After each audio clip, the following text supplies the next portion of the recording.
The situation seemed to be suggesting that the third miss had killed her own mother. Yin Qi's face sunk, and with a flick of his sleeve, he left for the East Wing. He absolutely refused to believe that his granddaughter had committed matricide. When he arrived, he saw that the entire East Wing courtyard was packed with numerous madams and misses. "Father! Grandpa!" Respectful greetings rang out. Yin Qi waved his hand impatiently and asked furiously, "What are you all gathered here for? Scurry back to your respective courtyards." Under his command, the crowd dejectedly dispersed, leaving a few guards to follow him deeper into the courtyard. Lu Qinshui caught sight of his arrival, and her eyes abruptly misted over. "Father, eldest sister Shi." He knit his brows and swung his gaze over to the nearby servants. "What are you all still dazing about for? Go help the third miss up." "Yes, old master." Yin Qi stepped into Lu Qingyue's room. He did a simple sweep of the room and then raised his hand, upon which a small knife suddenly flew out from its hideout within a wall and landed on his palm. The instant he retrieved the knife and saw the deep indents on the wall, his eyes darkened, and he spun around. His face was one of incomparable rage as he looked around the courtyard. "Immediately tell Wu Gang to seal off Yin Manor. Without my permission, no one is allowed to enter or leave. The owner of this knife must be found, since that person dares to commit murder right under my nose. Once I find out who it is, that person will be torn to shreds." His furious bellow immediately made it perfectly clear that the murderer was someone else, and that the third miss had been made their scapegoat. In all honesty, Old Man Yin was truly too sharp. A mere glance was enough for him to determine the real nature of Lu Qingyue's death, and conclude that the murderer had tried to utilize a scapegoat. On the mountain peak behind General Manor, at this time, a small figure could be seen lounging. From her position, Yun Wu could vaguely make out what was happening within the manor. When she heard Old Master Yun's enraged roar, a cold sneer appeared in her eyes. She had set up a scapegoat, but her target wasn't Yin Lingshui 1. No, it was the mysterious perpetrator. In due course, she firmly believed the perpetrator would reveal his or her tale. The sun cast warm rays upon her body. She stretched out a languid hand to pick up the pastry lying next to her, as though she were enjoying a good show, following the ups and downs of the situation below her and feeling good about it. All of a sudden, "Show yourself!" her cold exclamation rang out, and a silver needle shot without delay towards her target. "Little Pipsqueak, it's only been 3 days since we last saw each other, but you want to kill your husband already?" The sound of a devilishly charming voice entered her ears, and a blur of movement was all she caught before she found herself once again lying firmly in the man's arms. Him again?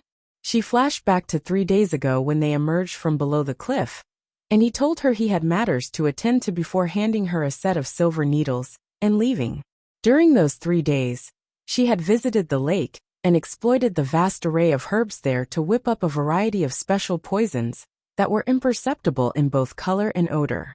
Most importantly, she had gathered quite a few clumps of sage grass, though her fleshly body was still in a state of death, and she could only drink beast blood and consume sage grass to preserve it. Now 3 days later, the man was pulling this all too familiar move on her again. Regardless of how many times it had happened already, Yun Wu refused to let herself get taken advantage of. A silver needle appeared on her fingertip, and she unhesitantly aimed it at his neck artery. Alas, Long Qingxia's reaction speed was extraordinarily quick. Before the needle could land, he caught both of her hands and crossed them over her chest, then held her closely from behind. This position melded their bodies together perfectly. This damnable, shameless bastard. Faint color flooded to her cheeks, and she started to struggle, but "I suggest you stop squirming. Men are easily excited and very impulsive, you know? I'm sure you wouldn't want me to take you tonight, right? HM. His seductive voice spoke gently in her ear, causing her body to stiffen and her cheeks to instantaneously flush further in anger. His tongue and hot breath played mischievously at her earlobe and neck, cutting off her escape. "Get your filthy tongue off me, or else I'll cut it off and feed it to dogs.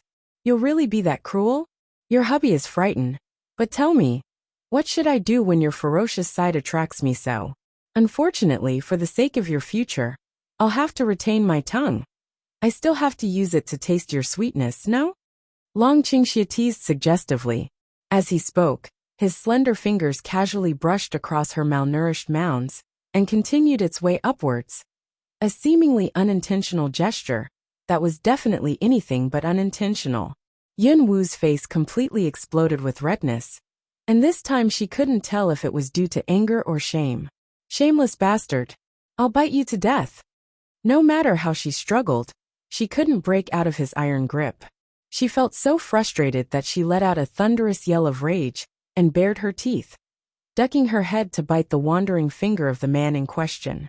If she couldn't beat him, she'll bite off one of his fingers and treat it as a meal. However, when the scent of blood pervaded her senses, a drowsy feeling suddenly came over her. Heart sinking, she remembered something about this man's blood and realized she had once again fallen into his trap. This realization was especially jarring when she saw him lean down right before she lost consciousness and, just like that time in the forest, descend on her red lips. Night approached. Within the back mountain, inside the wooden hut, Yun Wu woke up from an unusually pleasant dream. She couldn't remember when the last time she had slept this peacefully was, and her limbs arched in a subconscious stretch. Suddenly, her body shook, her head lowered, and then her entire body froze. Where were her clothes? Oh right. That damnable Long Qingxia. What's wrong? You've just woken up, but you already look like you want to eat someone. Were you thinking of your husband? A devilish voice, carrying with it a smile, spoke without warning. Yun Wu's pupils contracted.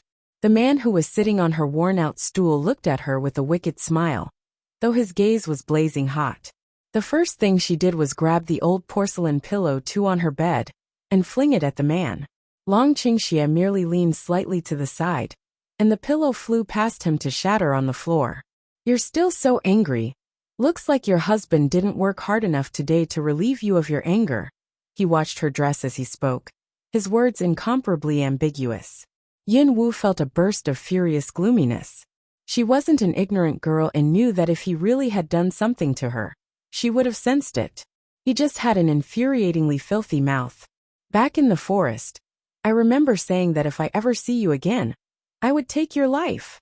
Now fully dressed, her dark gaze swept over him coldly, at which he raised an eyebrow, smirked, and conveniently opened his arms, saying, We've seen each other 3 times since then, but if you like it then come. I'll gift my life to you. Seeing his inappropriate behavior again, she inwardly clenched her teeth. With his questionable intentions, who would believe he'd really give his life to her? She reckoned the instant she got near, she would become a wolf entering the mouth of a tiger. 3. Alright, that's enough. What do you want? Tell me straight up. Don't beat around the bush or start spewing bullshit. She couldn't be bothered to play tricks with him, so she simply leaned against her bedside and glanced at him. Long Qingxia seemed to sober up too. He pulled another worn-out stool to his side and beckoned her. Come and sit. There's no need. This hut is small enough that I can hear whatever you want to say from here. Come here. The ever-present smile that he usually kept on his face actually faded, and he eyed her with a seemingly chilly gaze, which admittedly succeeded in intimidating her to a small extent. Eyebrows furrowed, she drew near and intended to first reach out and pull the stool away so she can keep a certain distance from him. But just as she stretched out her hand, it was captured by Long Qingxia's larger one. One corner of his lips quirked upwards, and he gave a sharp tug. She tumbled into his chest. As her face sunk, he then smoothly pulled her to sit on the stool next to him. Be good. This time I won't kid with you, was spoken in a coaxing tone, as though he were talking to a troublemaking child. Despite saying he wouldn't do anything, his wandering hand was on her small, delicate one, touching and pinching. Long Qingxia, your despicable hand had better behave itself. She growled. Having skin-to-skin contact with others irked her to no end, and yet here he was, straining his boundaries from time and time again. She attempted to forcibly tear her hand away, but to no prevail. What's the rush? Your husband is just checking your pulse, having a look at the condition your body is in. The serious expression on his face made her want to curse at him. My ass. A pulse was a pulse, and he was pressing on the center of her palm. He called that pulse-taking. Did he seriously think she was that naive? Let go. She glared at him. You little pipsqueak. Your husband ran back and forth for you. And it was even more dangerous digging that tunnel to go save you. After all that, you won't even allow me the privilege of touching your hand? Ah, such a heartless fellow you are. He unexpectedly did loosen his grip. But shortly after, it went to tease up her chin. As his mesmerizing face neared, he murmured, though your husband doesn't know how to take your pulse, your husband does know how to revive your body. All of a sudden, his low voice became the epitome of temptation, for he had hit her weak spot. Indeed, ever since she left the forbidden grounds, she had been thinking about how to revive her body. Unfortunately, not even the necklace spirit knew of a way. You know, what method? With his finger holding up her chin, their eyes were placed on the same level. The level of beauty this man was on far surpassed that of a woman's. He was already outstanding in his looks, and the same could be said about his martial prowess. Therefore, she couldn't figure out why he was so insistent about clinging to her. In terms of appearance, she was only delicate and pretty at best. In terms of power, she had been known as a fragile good-for-nothing. Sometimes she couldn't help but wonder just what about her appealed to him. And whatever it was, she could change, all right? I have no other requests. Just, Long Qingxia smiled. I want to touch your hand and receive comfort for the 3 days I've spent painstakingly investigating for your sake. Hearing that, Yin Wu was speechless. 3 days of investigating? She carefully scrutinized him, and saw that sure enough, there were traces of travel-stained fatigue on his face. As the matter of fact, his entire complexion seemed paler than usual too. Did he actually? Her heart quivered, albeit slightly. Humans were not unfeeling creatures. Although she had always let herself appear cold-hearted, this time, admittedly, she was a bit touched. She stared at him, and was quiet for a few moments, before reaching up to pull away the hand he had on her chin. Then, under his startled gaze, she offered her hand to him. If you want to touch, then stop dawdling and touch. Once you're done touching, speak, she grumbled impatiently, eliciting a helpless laugh from Long Qingxia as the fascination he felt for her intensified. This little pipsqueak is too cute, he mused. He unhesitantly reached out with his large hand and grabbed her smaller one. But instead of squeezing and pinching it like he did before, this time he simply held it. Little pipsqueak, how could you be this interesting? Ah, it really makes me want to kiss you. Yin Wu glared at him. Seeing the deep smile in his eyes, she began to understand that this man had a filthy mouth, but he wasn't a bad person. However, at the same time, she knew there was more to him than meets the eye. There would be a day when she sees for herself his cold, cruel and bloodthirsty side, and she would realize that the special treatment he shows her is reserved for her only. All right, that's enough. Don't keep me in suspense. Tell me what I need to do to revive my body. Give me a kiss, and I'll sell myself to you. He regarded her with a smile. Long Qingxia, do you think it's fun toying with me? If so, then you can screw off, I don't care, was the response. For someone your size, you sure have quite the impressive temper.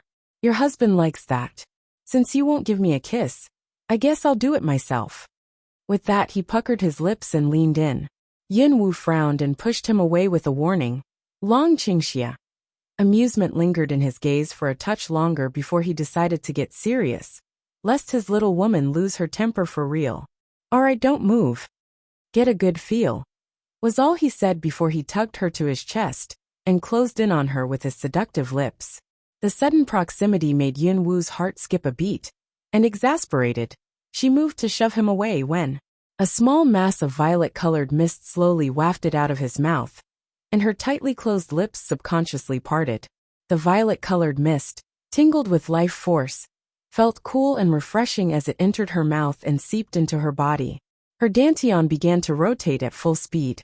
She could feel the wondrous sensation of blood being pumped vigorously throughout her body, and almost sensed the leaping of each and every cell inside. After a brief moment, Long Qingxia sucked in a breath and stopped transferring yuan force. But he didn't move away.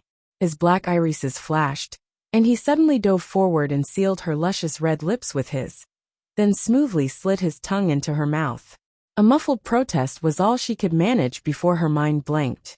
His kiss came abruptly, and he was domineering in his conquest of her mouth. Only when their breaths became ragged from lack of oxygen did he let go.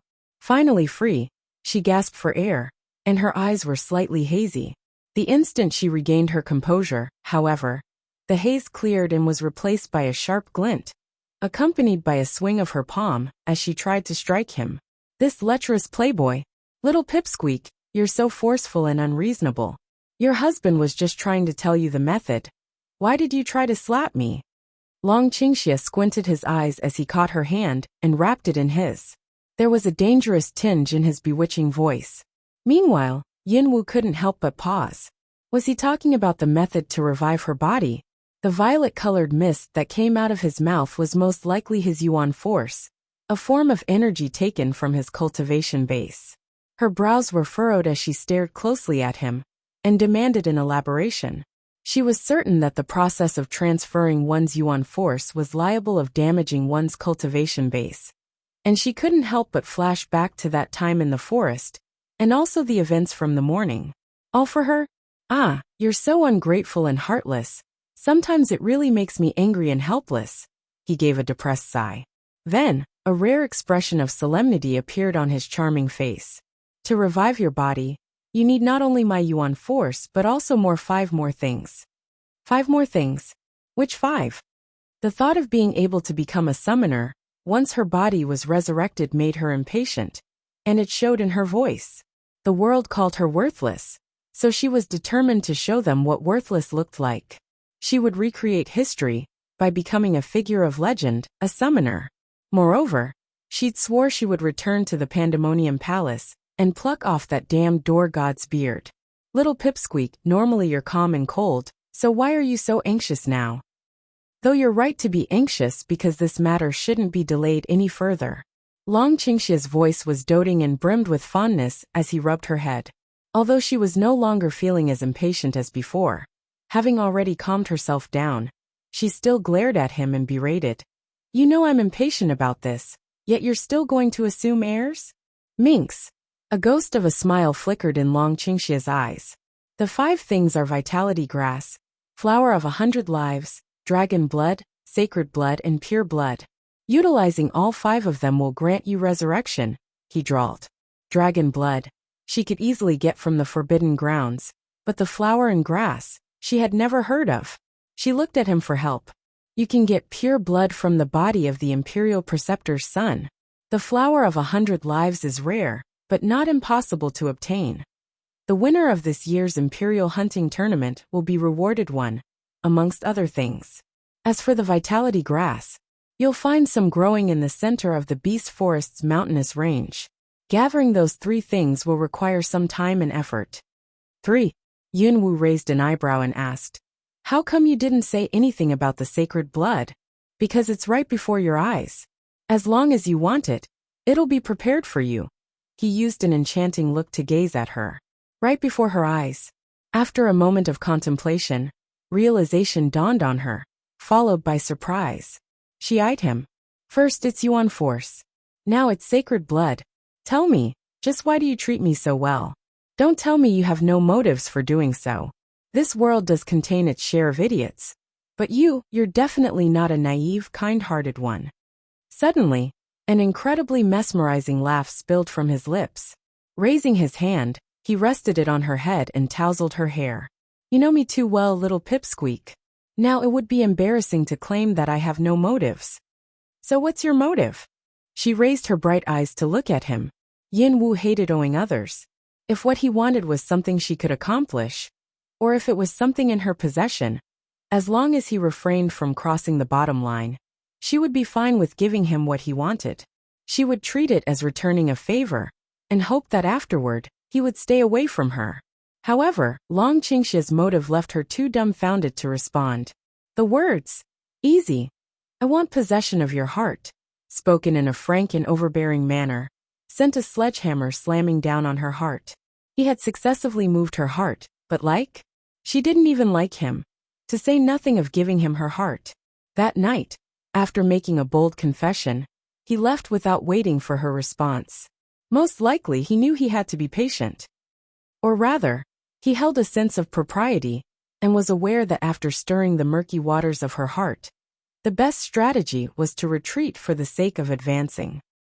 The next day, early in the morning, the ambience of Yin Manor was gloomy yet imposing. The secondary presence chamber was decked in white and gray, as it was the mourning day for Yin General Manor's main wife, Lu Qingyue, and many people made their way to the mourning hall. General Yin Lingyi was absent, but regardless, quite a few prestigious individuals arrived to pay their respects. Even those from the imperial family came. It all came to prove that the General Manor was considered the #1 martial family in Zhou dynasty. The entire morning was spent in mourning and bustle. At noon, an unexpected figure appeared in the mourning hall. When the guard saw her, his eyes filled with a mixture of shock, dread and fear. Yin Lingshui was dressed in white. Her eyes were watery, and she was on her knees. However, the sight of Yin Wu caused her face to change. "Slut, you're still alive?" Yin Lingshui blurted. Quite a few outsiders were present. Yun Qi was also sitting in the mourning hall, chatting with an old friend. Everyone promptly turned their heads towards Yin Lingshui. They saw Yin Wu, sickly and pale, staggering while wheezing as though she had just completed a long journey. Her eyes suddenly reddened at the sound of Yin Lingshui's voice. "Third sister, I'm just want to pay my respects to great aunt, is that okay?" The voice Yin Wu used was soft and laced with entreatment. It sounded like she was choking back a sob too, leading those who heard her to suddenly feel as though they were witnessing an episode of oppression between an evil elder sister and her innocent younger sister. The outsiders were oblivious, but the Yin family members knew well the implications behind Yin Wu's appearance. Didn't the 9th miss perish in the Forbidden Grounds? Then where did this one come from? Skepticism ran through their minds, and they were shocked to the core. You're not dead?" Yin Lingshui stared wide-eyed at Yin Wu, who appeared confused as she gave a feeble shake of her head. "No, third sister, why are you insisting on my death?" Ignorance, doubt, and confusion were on full display in her tender and reddened orbs. It truly did seem as though she had no idea what Yin Lingshui was talking about. Since Yin Wu's arrival, Yin Qi's curious and insightful gaze had been fixed on her. Then, as if something had dawned on her, she suddenly looked meekly at Yin Lingshui. "Third sister, could you be talking about the time 9th sister one misbehaved, when you 6th sister and eldest sister punished me in the back mountain by lacerating me, whipping me, and throwing me off the cliff?" Yin Wu's frail body trembled a bit. I didn't die. I'm sorry, third sister." Those words of apology contained deep chagrin and fear, and created quite a disturbance in the mourning hall. "9th sister?" She was Yin General Manor's sickly, good-for-nothing 9th miss? When she first revealed her identity, traces of disdain and ridicule had been visible in the eyes of many. But after hearing the rest of her story, their hearts filled with shock and disbelief. Whipped, lacerated, thrown off a cliff. And those things were done by Yin General Manor's 3 most promising misses? Who in the capital didn't know that Yin General Manor's eldest miss was gentle and amazingly talented, that the 6th miss was clever and lovable with exceptional talent, and that the 3rd miss was a legitimate daughter with both beauty and talent? They had the approval of the entire capital. But behind closed doors, the 3 misses actually had such cruel hobbies? You're spewing nonsense. The enraged Yin Lingshui paled. There were too many people present, so she could only grit her teeth and refrain from pulling out her whip. Internally, Yin Wu sneered. On the outside, she whimpered pitifully. I'm sorry, third sister, don't be mad. If you want to vent, you can lash me 100 times again with your whip. I promise to not cry." With every word, she trembled harder and harder. 100 whiplashes? Quite a few people inwardly sucked in a breath. 100 whiplashes were enough to heavily injure, if not kill, a sickly good-for-nothing like her. Wasn't the 3rd miss a bit too harsh? "Slut, why are you slandering me like this?" The color red filled Yin Lingshui's vision, and she angrily dug her nails into the cushions of her palms. "I'm not. Third sister, don't be mad. I promise I'll listen to you and stay in the back mountain. When you and the other sisters come to vent by hitting me, I won't cry. Don't be mad. third sister, okay? In the eyes of everyone else, Yunwu was clearly trembling with fear, while still trying to appease and curry favor with Yin Lingshui. Yunwu's words revealed that the third miss had a truly unknown side to her. You little slut. You're deliberately trying to stir trouble. Just you wait. By now, Yin Lingshui's eyes were blazing with anger, and although she'd intended to maintain her sweet facade, Yunwu's seemingly naive and innocent words had caused her to lose all rationality. From her waist, she withdrew her whip, which she lit with teal-colored battle spirit, and swung fiercely at Yunwu. Within the younger generation, the peak of rank 1 with innate teal rank 2 was considered outstanding. Whoosh! The whip tore through the air, and it was clear that she planned to take Yunwu's life. Meanwhile, Yunwu's eyes flashed coldly, but she appeared to pale with fear, and her body began to shake. Right before the attack landed, she staggered back a step and unexpectedly fell to the side, just in time to avoid the whip. You dare dodge? Yin Lingshui narrowed her eyes. Dodge? As many of the spectators saw it, Yunwu was much too weak to dodge an attack made by a practitioner at the peak of rank 1. Not to mention, she was shaking like a leaf. She must have coincidentally tripped. At the same time, quite a few people thought the third miss was being excessively savage and unreasonable, and that she was going too far. Just look at the ninth miss. She was frightened and shaking to such an extent. Third sister, I was wrong. Humph. Last time you didn't die. Today I'll definitely beat you to death. Yin Lingshui's features contorted into a vile visage. The whip crashed down again, and this time, murderous intent flashed in Yunwu's eyes. Although she had her own motives for appearing at the morning hall, if she had to, she certainly wouldn't mind letting the mother-daughter pair share the morning hall. However, before she could send out 2 poisonous silver needles, a great oppressive force swept out from the sidelines. When the whip was just a fingertip away from her, it was snapped in half. Yin Lingshui quickly staggered back impaled. Grandfather! Behave! A loud voice thundered, shaking the hearts of everyone present. Innate teal rank, Master Practitioner 3, unknown attribute. The whip had been broken by oppressive force alone, without the aid of any battle spirit. Strong. Old Master Yin Qi truly deserved to be the person even the imperial family had to treat with courtesy. It must be known that in Zhou Dynasty, there were very few people who could break through to the rank of Master Practitioner, and no more than 10 people in the imperial household held that level of strength. The morning hall sunk into silence. You two get over here, Yin Qi commanded seriously, sweeping his gaze over Yin Lingshui, and then Yunwu. However, when he saw Yunwu, an unfathomable look flickered briefly in his eyes, followed by an ineffable hint of delight.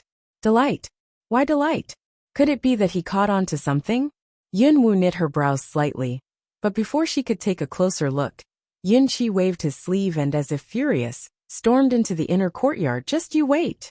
Yin Lingshui glared at Yunwu, and then immediately followed him inside. Wait. Yunwu sneered in her heart. She was also waiting to settle old accounts, so exactly who was waiting for who? Inside the inner courtyard presence chamber, Yin Qi was sitting atop the master seat, and aside from Yin Lingshui, Yin Qing'er was also present. Yunwu's arrival shocked Yin Qing'er, and she blurted, why aren't you dead? Those words again. Yunwu stopped acting humble and fearful like before, but she still weakly lifted her head and called out, Grandfather. Although he looked at her oddly, a slight smile materialized on his solemn face. Your illness has become quite serious. Sit down and talk. Looks like this old man really did catch on to something. Yin Lingshui, on the other hand, was miffed. Everyone else was standing, so how come that slut was allowed to sit down? Grandfather, she started to whine. But the harsh expression in Yin Qi's eyes shut her up. Unlike Yin Lingshui, Yin Qing'er was practically turning green and purple, and she looked as though she was seeing something horrifyingly strange. Why was Yunwu still alive? How could that be possible? Others might not be clear on what had happened in the Forbidden Grounds, but she, Yin Qing'er, had seen with her own eyes the fanged man-eating vines eating away at Yunwu. Yet here she was. Horror, surprise, and shock. The myriad emotions that clouded and whirled in Yin Qing'er's eyes made for a rather wonderful show. A cold smile appeared in Yunwu's heart. Naturally, she had not forgotten about what Yin Qing'er owed her, and only by taking Yin Qing'er's life would the debt be repaid. Sixth sister, why are you saying the same as third sister? Why are you both insisting on my death? How could you be alive? Impossible. That day in the Forbidden Grounds, I clearly saw you get eaten by the man-eating vines. She abruptly stopped talking. Neither her nor Lu Qingyue had thoroughly explained the events of that day. All they had said was that they saw Yun Wu invade the Forbidden Grounds, and because they were worried, they followed her in. After hearing a scream, they had retreated. Upon the master's seat, old Master Yun's insightful eyes narrowed a bit, as he immediately realized that many details from that day had been purposely kept from him. Qing'er, explain what really happened that day. Bang! The side table and even the floor quivered at the impact of his palm, causing Yin Qing'er to pale and tremble. Grandfather, Lu Qingyue had specifically told her that the matters of that day must never be revealed to the old master, or else the consequences would be grave. But now, Yin Lingxue was frightened too. Grandfather, didn't my mother already explain what happened? That slut entered the Forbidden Grounds herself. My mother and sixth sister bore good intentions to stop her, but she insisted on courting death. Good intentions? How amusing. Looks like these people enjoy placing themselves on high pedestals. Grandfather, please cease your anger.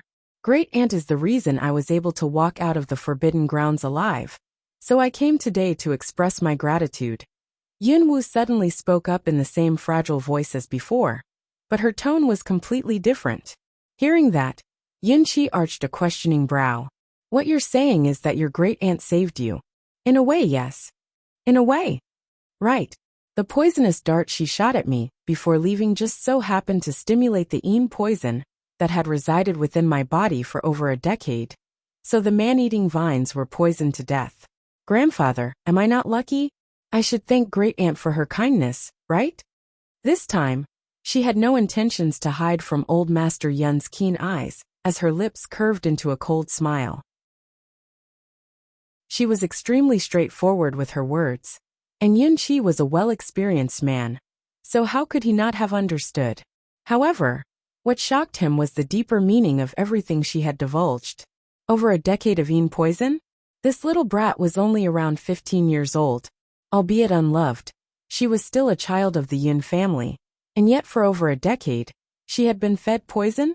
Only someone from Yin Manor would be capable of pulling that off. Moreover, covering up what had happened in the Forbidden Grounds and shooting a poisonous dart at an adolescent girl was definitely not things Lu Qingyue, as the head madam, should have done. Everything was laid out before him. If Yun Qi still hadn't caught on, he would have lived for nothing. He clenched his hand into a fist and slammed it down on the side table. With a loud bang, the table broke into several pieces. Alarmed, Yin Lingxue and Yin Qing'er lurched back and stared in dismay at Yun Qi, who had suddenly lost his temper. Grandpa, don't listen to this good-for-nothing's nonsense. My mother would never do those kinds of things. Yin Lingxue hurriedly tried to placate him. Yin Qing'er chimed in, bobbing her head up and down. Grandpa, this slut is spewing nonsense. That day, I was with Great Aunt, and didn't see Great Aunt do anything with the poisonous dart. This slut is trying to frame us. You mustn't listen to her. They had both assumed his anger was due to what Yun Wu had just said, but what they didn't know was that their usages of this slut, and this good-for-nothing, had only irritated him even more.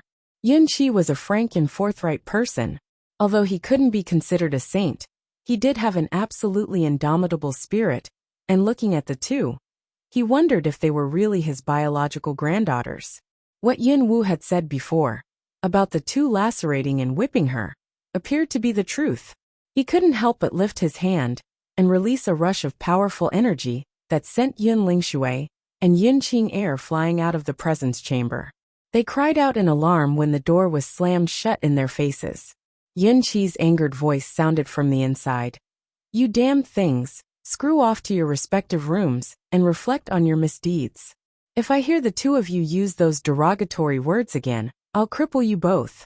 Scram. The half-sisters rubbed their throbbing behinds and furrowed their brows as relentless fury burned in their eyes. Their grandpa believed that slut? Damned slut, she actually dared tattle in front of grandpa? Sooner or later, I'll cut off that tongue of hers. Yin Lingshui gnashed her teeth. Abominable. Murderous intent filled Yun Qing'er's eyes, and she clenched her hands into fists. Grandpa believed that slut, so we won't be able to lift our heads in front of him anymore.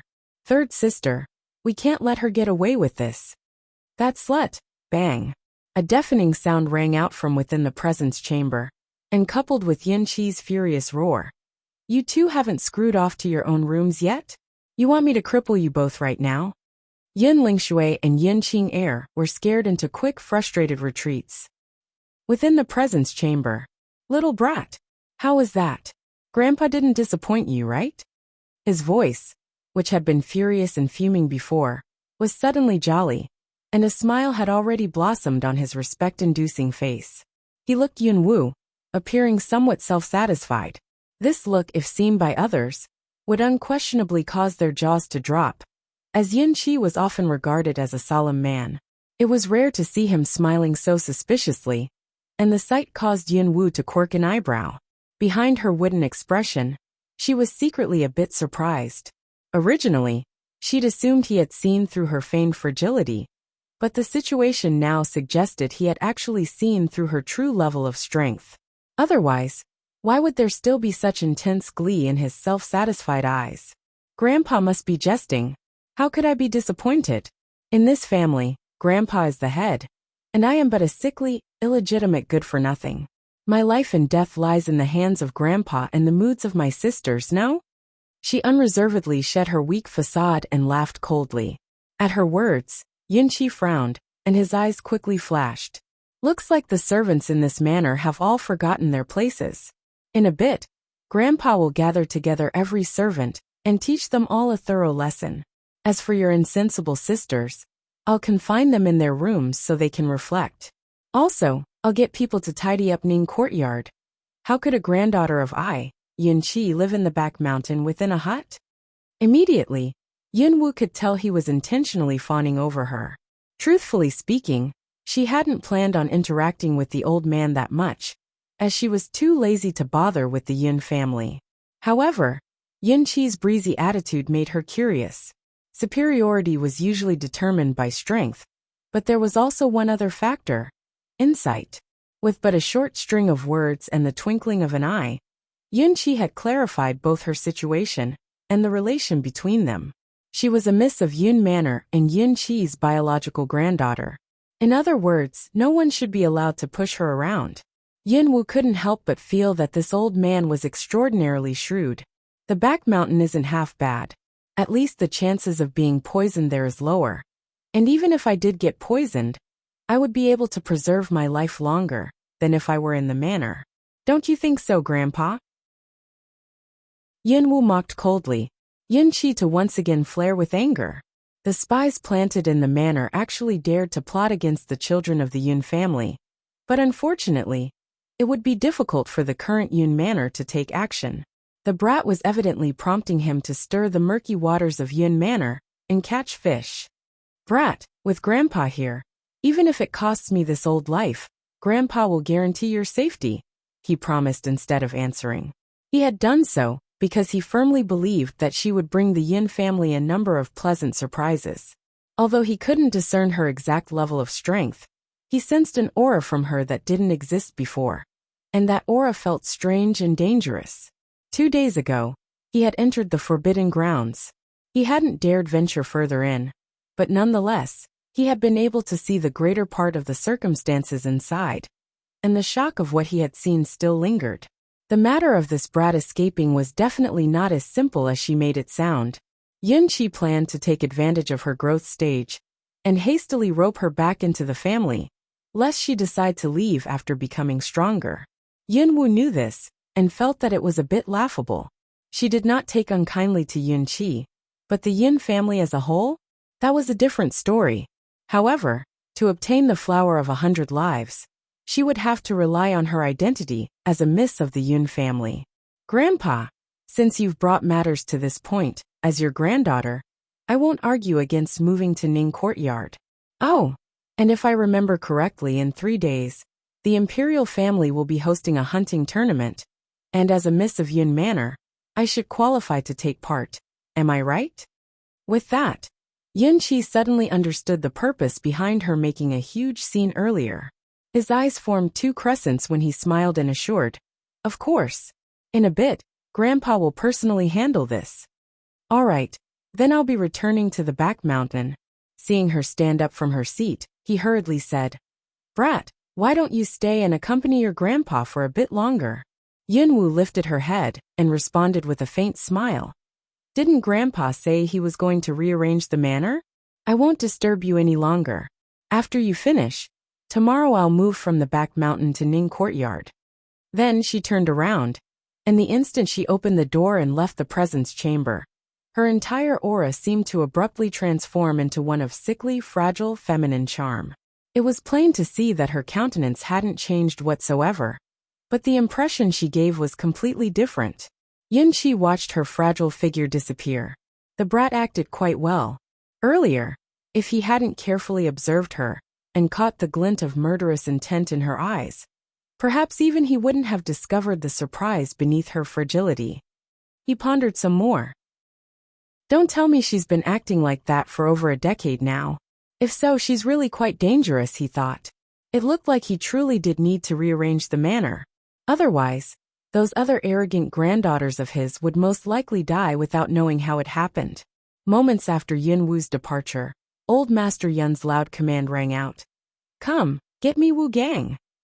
Late at night, lying on a battered bed was Yun Wu, whose eyes opened to reveal cold orbs. Someone was approaching. Outside, there was nothing stirring but the wind. However, nothing could escape the ears of an assassin who specialized in night ambushes and possessed hands that had long since been stained with blood.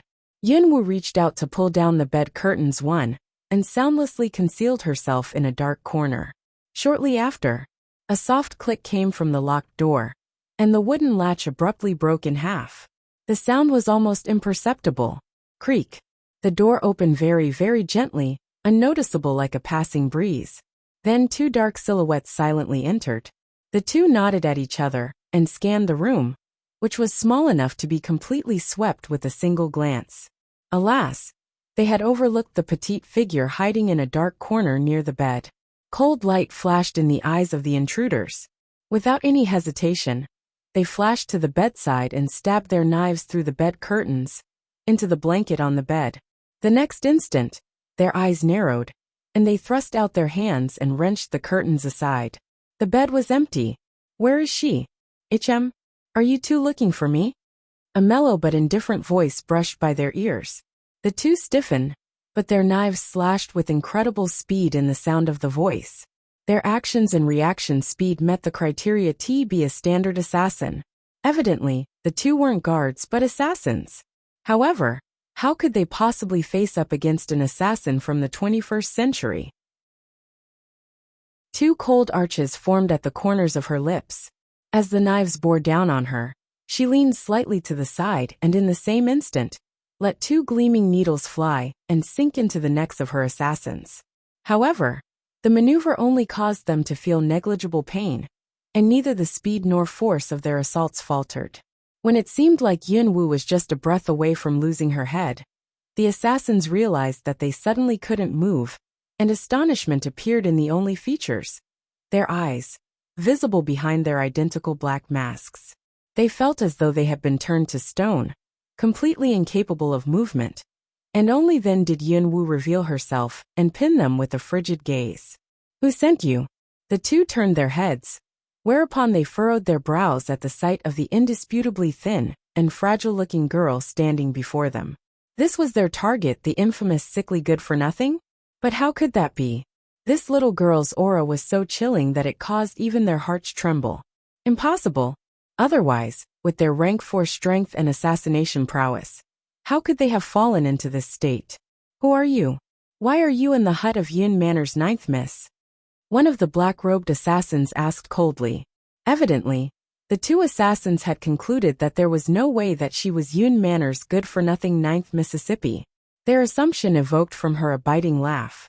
As you've said, this is the hut of Yun Manor's 9th Mississippi. Right now it's the dead of the night. Who else would I be, if not the 9th Miss? You. Humph, how could you, the 9th Miss, who was born a sickly good-for-nothing? Could you be an assassin hired by the 9th Miss? Which sect are you from?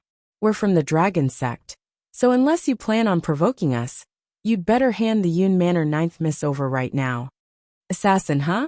Assassins were classified as individuals who specialized in slaughter, plus hiding and gathering intellect. They were practically no different from standard killers and murderers. Their ranking system was identical to the one used to rank martial practitioners, which meant that this assassin, who claimed to be at rank 4, was rather high up in the hierarchy. From that, it was plain to see the intense murderous intent of whoever had sent them. Dragon sect. Yin Wu quirked an eyebrow and made sure to remember the name. Who sent the two of you? The assassin on the right harumphed. You have no right to know. Let us go immediately. Or else, don't blame us for disregarding a fellow assassin and killing you. The shock in the assassin's eyes had been replaced with arrogance. It seemed that the Dragon sect held some extent of prestige. Even so, Yunwu only gave a contemptuous sneer. Kill me? You guys from the Dragon sect sure know how to talk big. What? You think you can do it? With just yourselves and the 6 others hiding outside. The 2 assassins' faces sunk. She actually knew they had others outside. A total of 8 assassins, all rank 4 and above, had been sent out for the mission, but since they disdained teaming up against a sickly good-for-nothing, only 2 assassins took action. They never would have expected this fragile-looking girl to not only be able to detect the rest of them, but also manage to accurately count their numbers. Who exactly are you? The assassin on the left looked at her grimly. Didn't you guys say I was an assassin? Yunwu smirked and continued coolly. Then this time I, Yunwu, will be an assassin. Yunwu. Could it be that she really was Yun Manor's 9th Miss? The pupils of both assassins contracted. Sensations of deadly crisis suddenly rose up in their hearts. But before they could rotate their dantians and send out distress signals, 2 more silver needles entered into the backs of their necks, promptly stopping them. Ignoring their dumbfounded looks, Yunwu turned her head and glanced outside. A hint of ghastly bloodthirst touched her eyes. Rest assured, before I get my answers, you'll both be very safe. As for the other 6 outside, well, I'll collect them first as interest. The corners of her lips arched and slowly blossomed into a bloodthirsty smile. Nighttime was the assassin's domain, but it was also her favorite time to kill. Like a ghost, she silently slipped out from the window into the dark night. 6 people were hiding in different areas around the hut.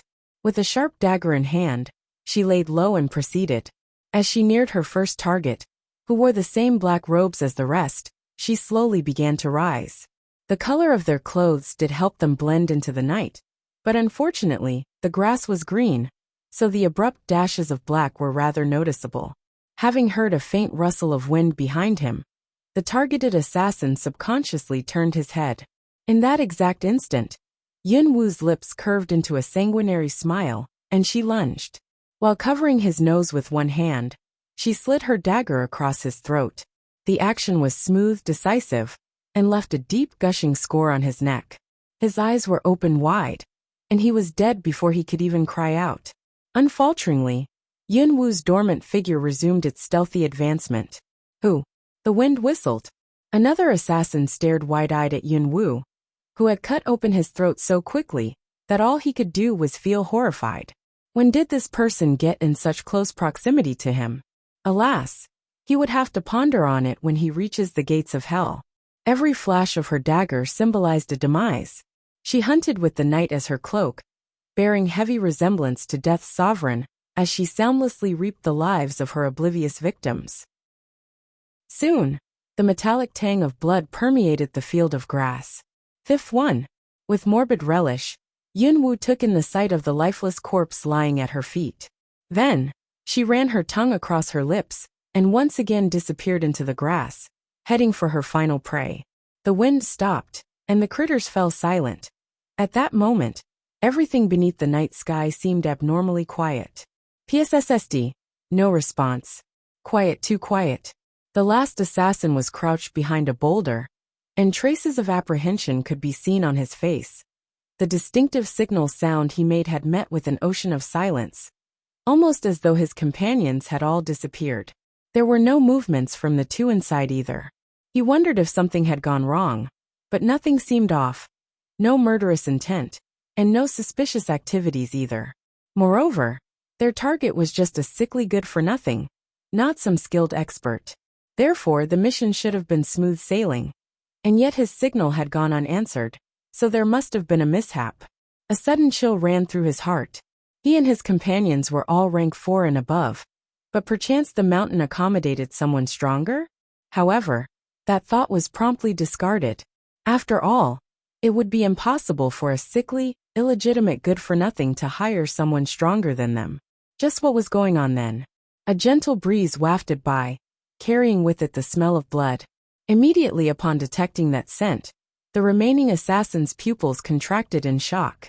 The smell of blood? Did the others really? He started to rise, but then all of a sudden, a spine-chilling ice-cold voice spoke from behind him. Leaving to find the others? Startled, the assassin spun around and thrust out the sword in his hand, but the petite figure was much faster. Her dagger gave off a wicked gleam as it swept across his neck, effortlessly releasing a torrent of gushing blood. Time seemed to have stopped. The black-robed assassin stared at the emaciated girl, as his eyes filled with horror and disbelief. He'd imagined a skilled expert, and never would have expected the one who had soundlessly ambushed him to be such a young little girl. No need to go find them, since you'll be able to meet up with them soon anyway. Yun Wu's lips stretched into a terrifying grin, and the depths of her eyes shone with enough coldness and bloodlust to frighten anyone who saw her. Meet up? That meant his companions had perished like him. Just who was this girl? Alas, it was already too late. As his corpse collapsed to the ground, his dim, unwilling eyes were still fixated on her, and hot blood spilled from his neck to stain the grass. Even in death, he couldn't figure out who he and his group had provoked. Their mission had simply been to dispose of a sickly good-for-nothing, but before they could even confirm whether or not that good-for-nothing was dead yet, they themselves actually ended up meeting such inexplicable ends. If they were to learn that the one who killed them was the very same Yun Manor's sickly, good-for-nothing ninth miss, they had been too disdainful to take action on.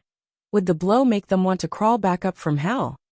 After she cleanly decapitated the 6 corpses, she tossed their bodies off the mountain cliff and returned to her hut, heads in hand. Bam!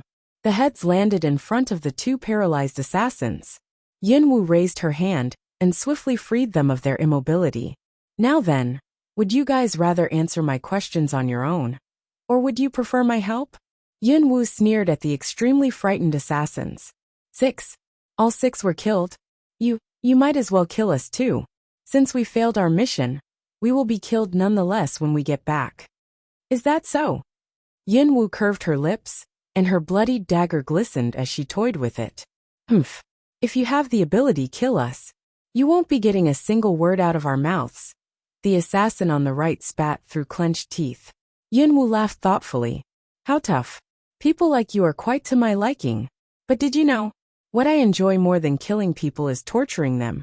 And I'll keep going until they confess. Just thinking about it makes my blood seethe with excitement.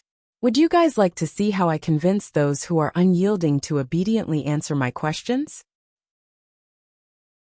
The 2 harumphed coldly. Do as you wish. Yun Wu didn't mind and instead grinned. After I sever their meridians, I would run my dagger along their skin, stopping every now and then to make a nick here and there, until at least 1,000 little cuts have been made. While their blood seeps out, I would sprinkle some salt on each and every one of the tiny openings. Last but not least is the honey, which would be smeared onto said openings. She paused to let that sink in, and then continued evenly. You guys might not know the implications of that, so allow me to clarify. Attracted by the combined aroma of blood and sweet honey, countless ants will crawl to the scene. Through the cuts, they will burrow fervently into the body and slowly nibble away at the flesh. But even under those circumstances, the person would neither die nor lose consciousness. Therefore, they would be able to hear, see, and feel with lucidity their body, flesh, and blood gradually being devoured by ants. The bloodthirstiness of Yun Wu's smile intensified, but her voice was light and casual when she mused. I wonder, between the two of you, who would like to go first? Although she had asked a question, she looked like she was already picking which one to start with. The two assassins felt the hairs on their bodies stand on end, and their hearts were seized with terror. You'd better let us go. We're affiliated with the dragon sect. You can't afford to provoke us. Yun Wu sneered. Before the assassin could finish, her gleaming dagger had already slashed down and pierced through one of his hand tendons. Ack! An extremely pained groan. I've never heard of a dragon sect before, so if you insist on spewing more bullshit, I wouldn't mind exchanging every word for a slit meridian, and I won't relent until the two of you decide to obediently answer my questions. The other assassin, unwilling to suffer such humiliation, tried to suicide by biting off his tongue, but Yun Wu was quicker. She swiftly thrust her dagger into his mouth and harumphed. In front of me, death could be considered a form of luxury. Since you're so unafraid of it, this miss will let you experience a living hell. If it were anyone else, forcing well-trained assassins to disclose information might have been near impossible, but to Yun Wu, it was an easy task. Within the hut, the sound of clothes being slashed open, and the smell of blood. Ugh! When salt was sprinkled over the countless open wounds on the assassin, whose tongue had been sliced off, the excruciating pain made his eyes bulge and sent his pulsing blue veins on a rampage beneath his skin. He was lying on his back. Yun Wu proceeded to pour honey onto his lacerated body, and he was completely defenseless against the mass of ants that appeared and began to crawl into his cuts. At the sight of such brutality, the other assassin started to tremble all over. Blood drained from his face, and terror filled his eyes to the brim. He stammered. You, what do you want? Nothing. I just wanted to see if you've finished contemplating yet. If not, then after I finish with this one, it'll be your turn. The corners of her lips curved upwards as she turned to him and slowly dragged the tip of her dagger along his quivering body. The fruits of his extensive training, plus his resolution, all crashed down with the collapse of his psychological state. I'll talk. It was the third miss of Yun Manor who hired us. Yun Wu's eyes chilled. The third miss? That's it. She wasn't stupid. How could Yin Lingshui, who wasn't even at rank 2 yet, have managed to invite 8 rank 4 assassins? Moreover, Yun Wu could tell just from the assassin's manners of speech earlier that this so-called dragon sect wasn't an organization normal people could get in touch with. Even with her status as a legitimate miss of the Yun family, Yin Lingshui shouldn't have been able to employ them. A casual sweep of her dagger shot shivers up the assassin's spine, and his eyes showed a hint of alarm, but he responded, Yes. You're sure? Yin Wu smiled calmly, whereupon the assassin shuddered and corrected himself. No, there's also Yun Manor's housekeeper Wu Gang. He bore the imperial token and told us to carry out the third miss's instructions, to kill the Yun General Manor's good-for-nothing 9th miss, so that later on, no problems will arise. The imperial family? Again? Yun Wu furrowed her brows and in her mind, once more confirmed that the person backing up Wu Gang and Lu Qingyue was definitely a part of the imperial family. Except just who was that person? She would have to pay a visit to housekeeper Wu. The smile on Yun Wu's face caused the assassin's heart to quake, and he suddenly felt a sensation of deadly crisis. He wasn't able to finish. A glinting dagger had already streaked across his throat. It was a neat and merciless move, lacking the slightest of pity-induced hesitation. Yun Wu pulled off the assassin's black clothing and redressed herself.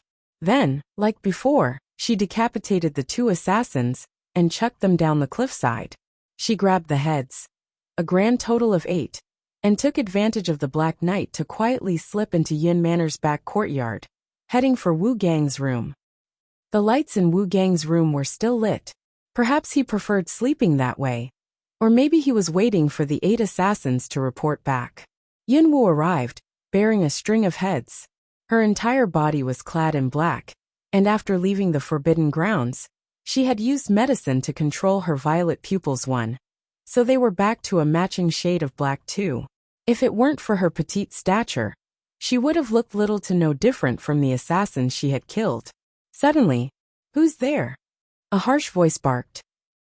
A streak of yellow battle spirit struck against the room doors, blasting it open from the inside. Wu Gang's tall figure swiftly appeared outside. Those who possessed wind attributes were quite fast. Yin Wu stayed in the dark. The instant Wu Gang left his room, a blood-stained dagger shot at his feet. The warning was evident. "Halt or else. I too won't show any mercy." An old androgynous voice, tinged with coldness, spoke, momentarily stunning Wu Gang. Then murderous intent flashed in his eyes, and he responded, "Who are you? Invading Yun Manor in the middle of the night. Are you aware of the consequences? When I was traveling the length and breadth of the country, you were still feeding from your mother's breast. Do you think a child like you is qualified to know my identity?" A shaft of red light, emitting a matchless extent of searing energy and incredible murderous intent, whizzed toward him. "Master Practitioner?" Wu Gang's expression shifted, and he subconsciously fell back. Bang!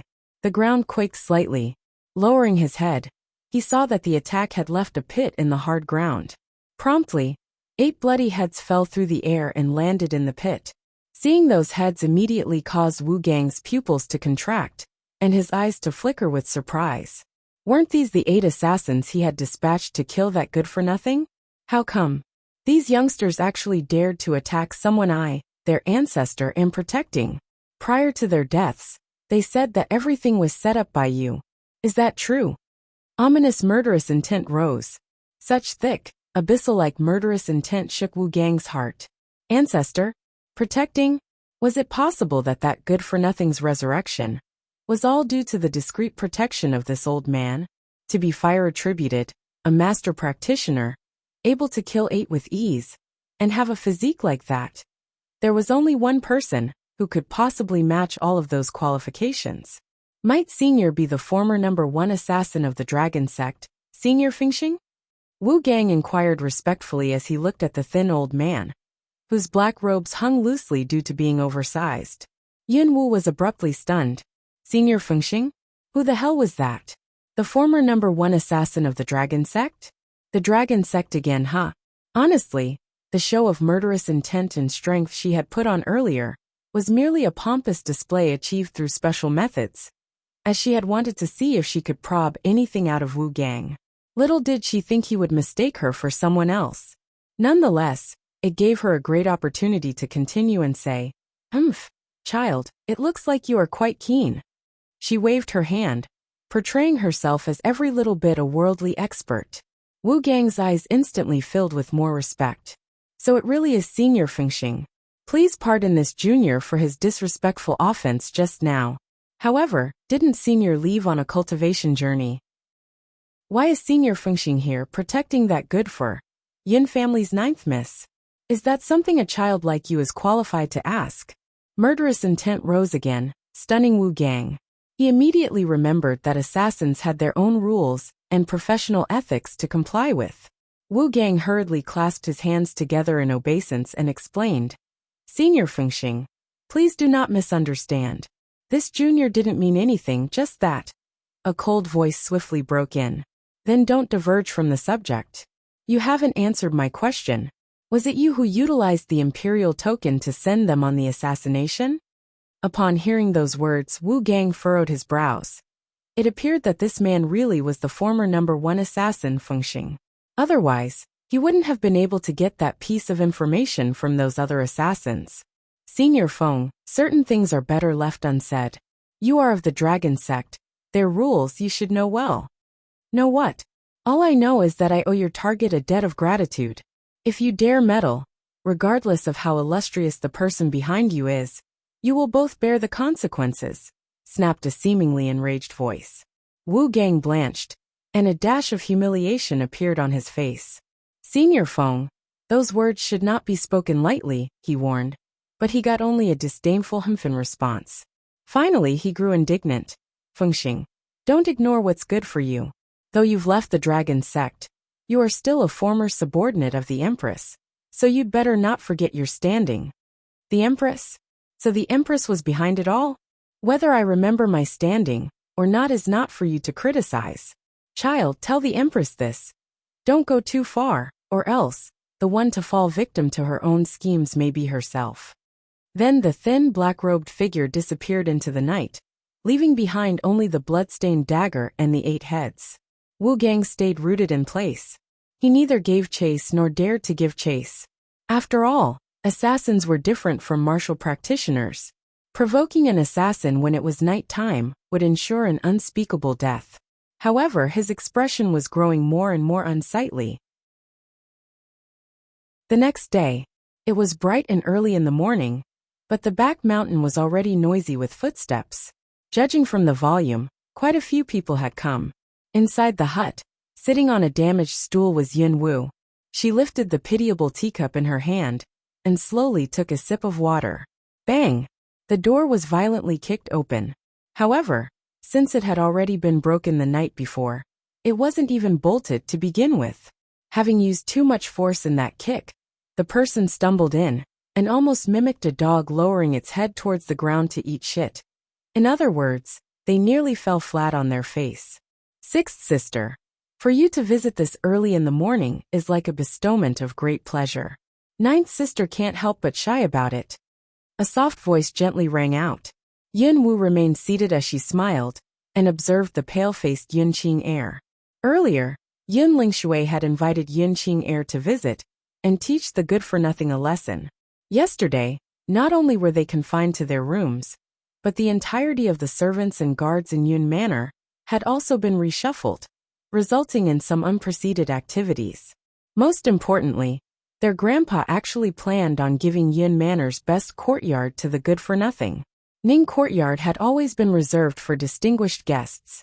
Yun Qing was already bearing a stomachful of anger, and the fact that their grandpa was letting the good-for-nothing use Ning Courtyard as her personal residence made Yun Qing burst into a fury. Therefore, as soon as she arrived at the entrance, she had kicked the door in an attempt to put on an overbearing show of strength. How could she have expected to almost kiss the ground instead? Then, hearing Yin Wu's words, Yun Qing instantly felt her anger rise. You good-for-nothing, don't you know to greet your elder sister? The way I see it, you're becoming more and more undisciplined. Today, I'll take some time to thoroughly teach you what discipline is. Miffed, Yun Qing drew her whip from her waist and immediately lashed at Yin Wu. Despite there being no battle spirit added to the attack, the fierce whip was still powerful, nonetheless. Yin Wu neither dodged nor hid. Eyes gleaming with sharp, cold light, she reached out with her pale hand and caught the incoming whip. Whoosh! With a deft and almost imperceptible move, she pulled Yun Qing closer. Yun Qing's entire body crashed into the single one-legged table in the hut.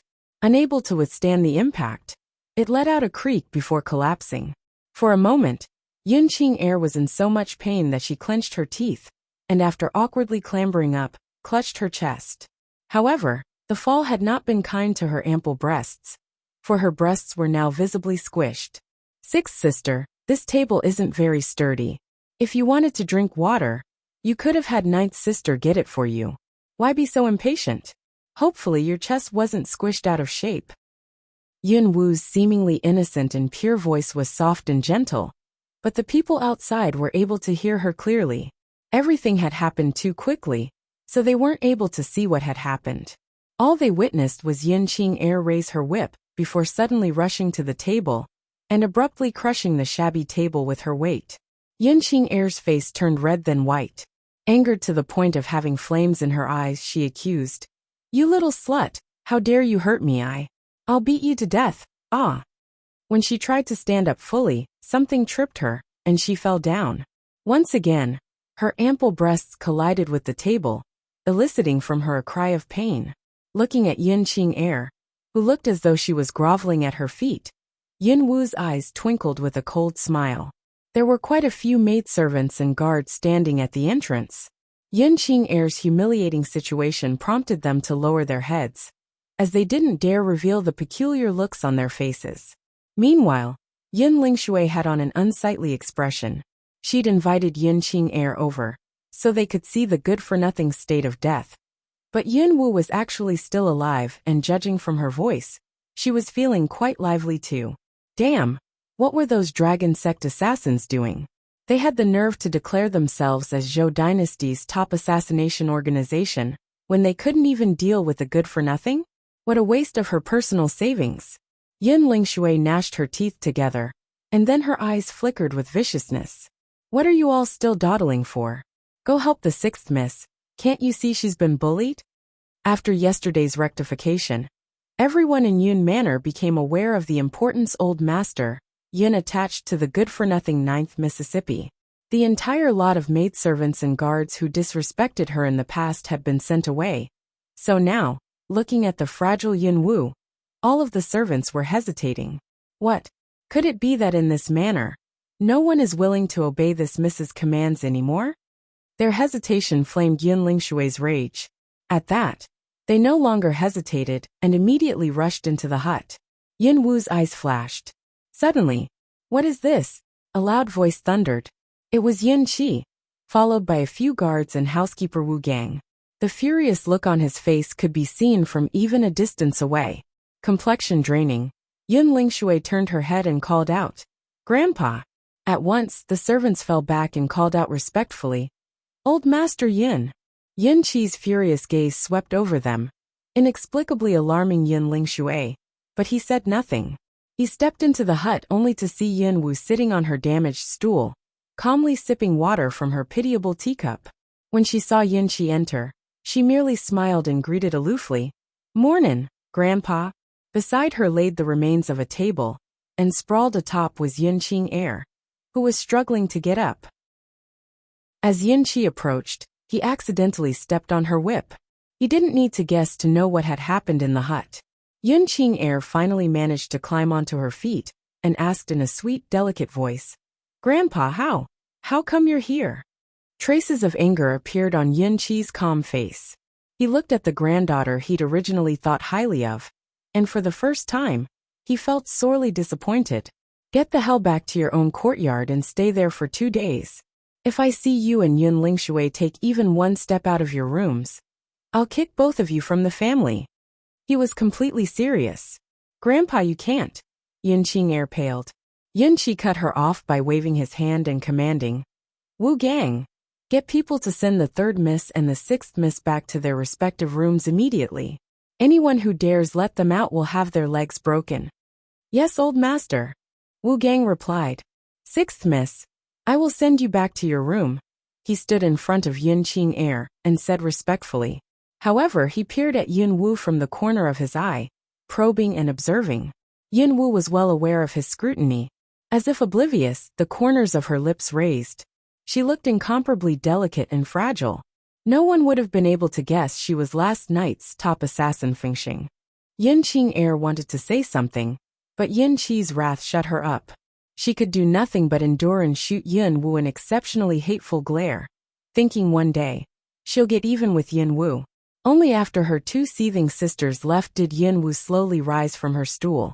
A faint smile appeared on her face as she remarked, "Grandpa, if you'd come any later, I probably wouldn't have been able to resist chopping off their heads." At that, Yin Qi was stunned and didn't know whether to cry or to laugh. After all, she was blaming him for arriving too early. When he thought about it, he realized that chances were, she wasn't lying. In that case, were his 2 other granddaughters' necks currently broken? Brat nonetheless, they are still your biological sisters. If they ever push things too far, do consider giving Grandpa some face and let them off. Yin Wu lifted her eyes and asked coldly, "Grandpa, how much is your face worth?" That day her biological sisters went after her life. Where was this so-called grandpa at? If he hadn't caught on to her hidden strength, would he still be paying so much attention to her? The answer was obvious. She didn't take unkindly to him, but that didn't mean she was willing to acknowledge him as her grandfather. In both her previous and current life, she was cold-hearted. There were few things and people capable of moving her emotionally. Having said that, once she approved of someone, she would go as far as to unhesitantly fighting the heavens for them. Clearly, Yin Qi had not yet gained her approval. His expression changed slightly at her words. How could he not have understood what she meant? For over a decade, he never bothered to show concern for her. Asking her to accept him as her grandfather, Just because they were related was little different from him asking for the moon. But wasn't this brat being a bit too unreasonable? No matter what, he was still her biological grandfather. Despite that, he could only take in her indifferent expression and sigh helplessly. Forget it. Right now Grandpa's face isn't worth anything. Wait until it gains some worth. Then Grandpa will talk it over with you again. Now let's go. I'll take you to Ning Courtyard. Yun Wu was a little taken aback, as she hadn't expected Yun Qi to have such a generous attitude. Anyone else probably would have been miffed. This made her regard him somewhat differently. The instant they stepped out, a guard rushed over to report. Old Master, Crown Prince and Prince Long are waiting in the main hall. Crown Prince and Prince Long? Why did they come?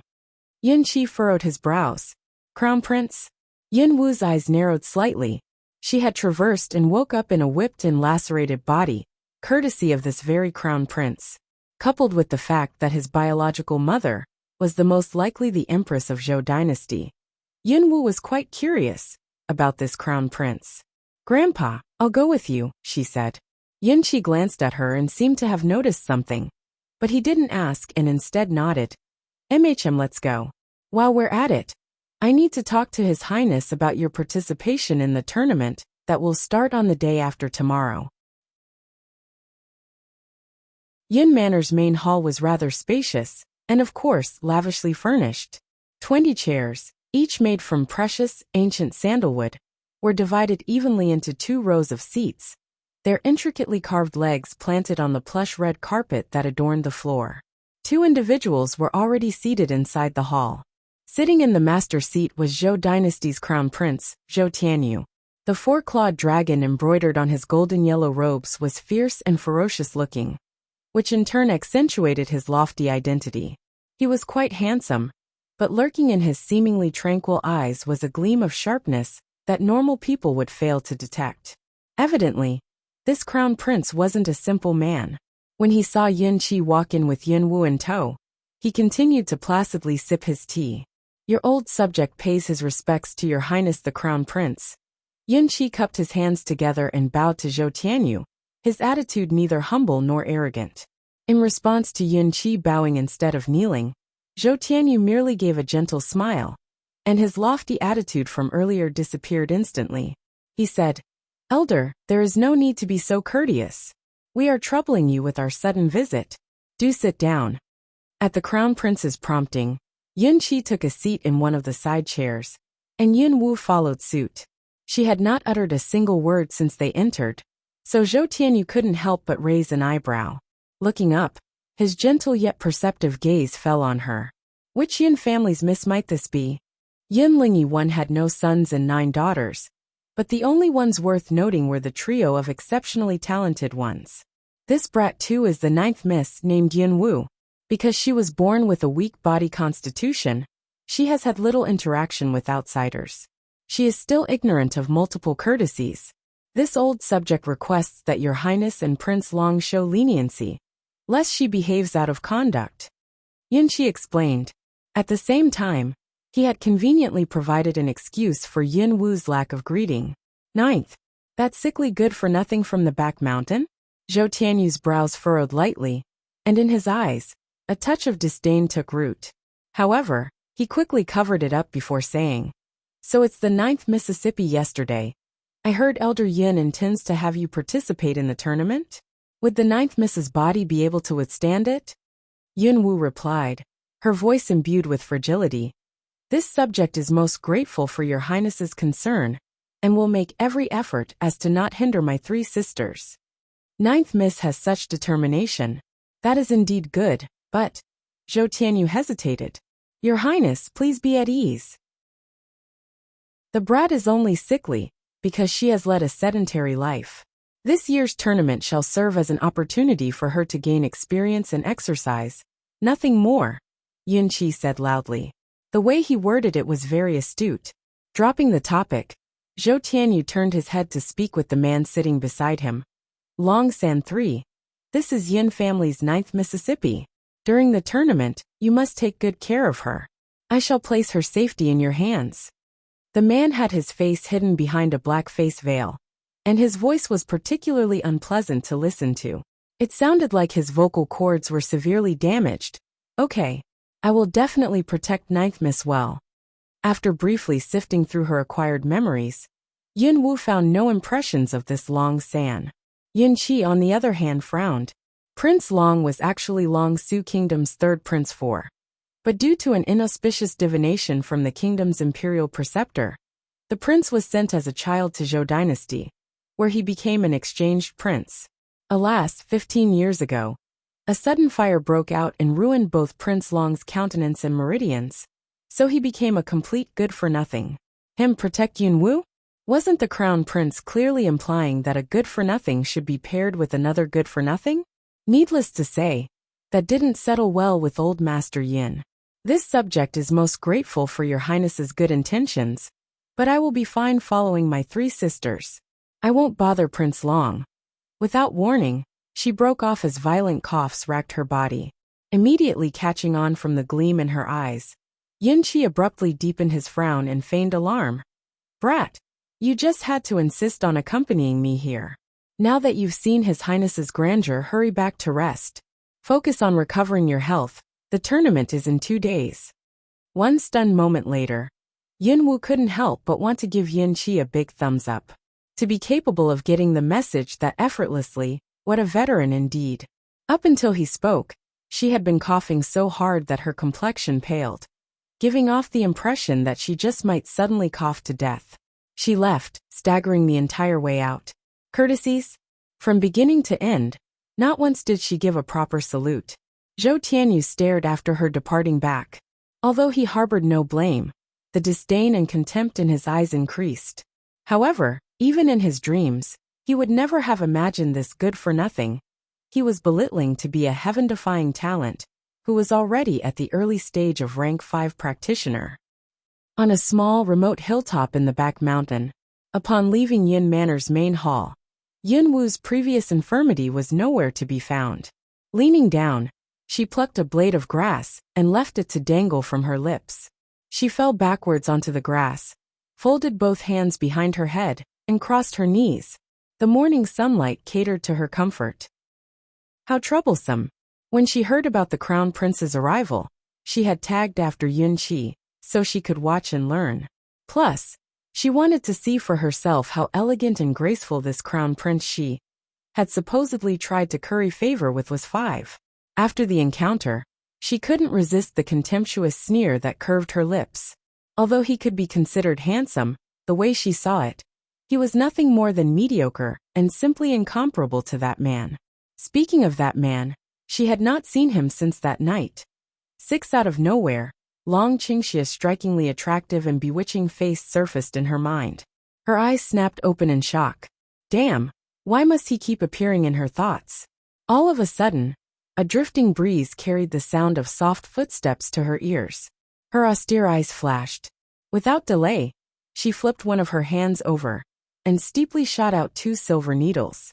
Ah! A yelp, and then a round black ball-like thing could be seen tumbling down the small hillside. How embarrassing. The instant the black ball clambered up from the ground, Yun Wu realized it was actually a person dressed in black clothing. The ice-cold edge of her dagger had already left a thin, red line on his throat. Who are you? Abruptly she paused. Why? Because the sight that greeted her was one liable of frightening an average person enough to make them scream. Having been thoroughly disfigured by flames, it was an absolutely hideous and terrifying face. Seemingly to have just registered what had happened, he stammered. Don't look at me, don't look at me. As bewilderment and confusion clouded his eyes. Disregarding the burning pain at his neck, he suddenly covered his face and ducked his head. He dropped down to his hands and knees and grabbed his black face veil from the ground, where it had fallen. With hasty hands, he adjusted it back around his head, covering up his countenance. He was the one who had arrived with the crown prince and accompanied him in the main hall earlier. Prince Long Yun Wu regained her composure at the same time he did. However, what had frightened her wasn't his face, but his eyes. Those bright, obsidian orbs shone in a way that inexplicably reminded her of that man. Back then in the main hall, she had felt a familiar aura from him, but she hadn't dwelled on it. Now that she wondered, could he be? Narrowing her keen eyes, She unhesitantly struck out with lightning speed to take off his veil. Then she pinched his hideous face between her fingers and pulled, trying to tear off that fake face mask, but, "Ow, it hurts," he cried out shakily in that peculiarly hoarse voice of his. Meanwhile, the elasticity of his cheeks told Yunwu that his skin was definitely real. Moreover, his hair was black. Add on the way he looked at her, with self-inferiority flickering in his eyes, glistening teardrops gathering at his outer corners, and extreme grievance. Yunwu wanted to, for the first time, burrow into a hole. The situation? She felt like a lewd playboy who had ruthlessly deflowered and devastated this delicate flower. So awkward. Yunwu cleared her throat and apologized. "Sorry, wrong person, excuse me." With a whisk, the veil in her hand was back over his face again. She sat up while simultaneously collecting her needles from both of his legs, and tucked the needles into her robes. As if nothing had happened at all, she laid back down and closed her eyes so she could enjoy the sunlight anew.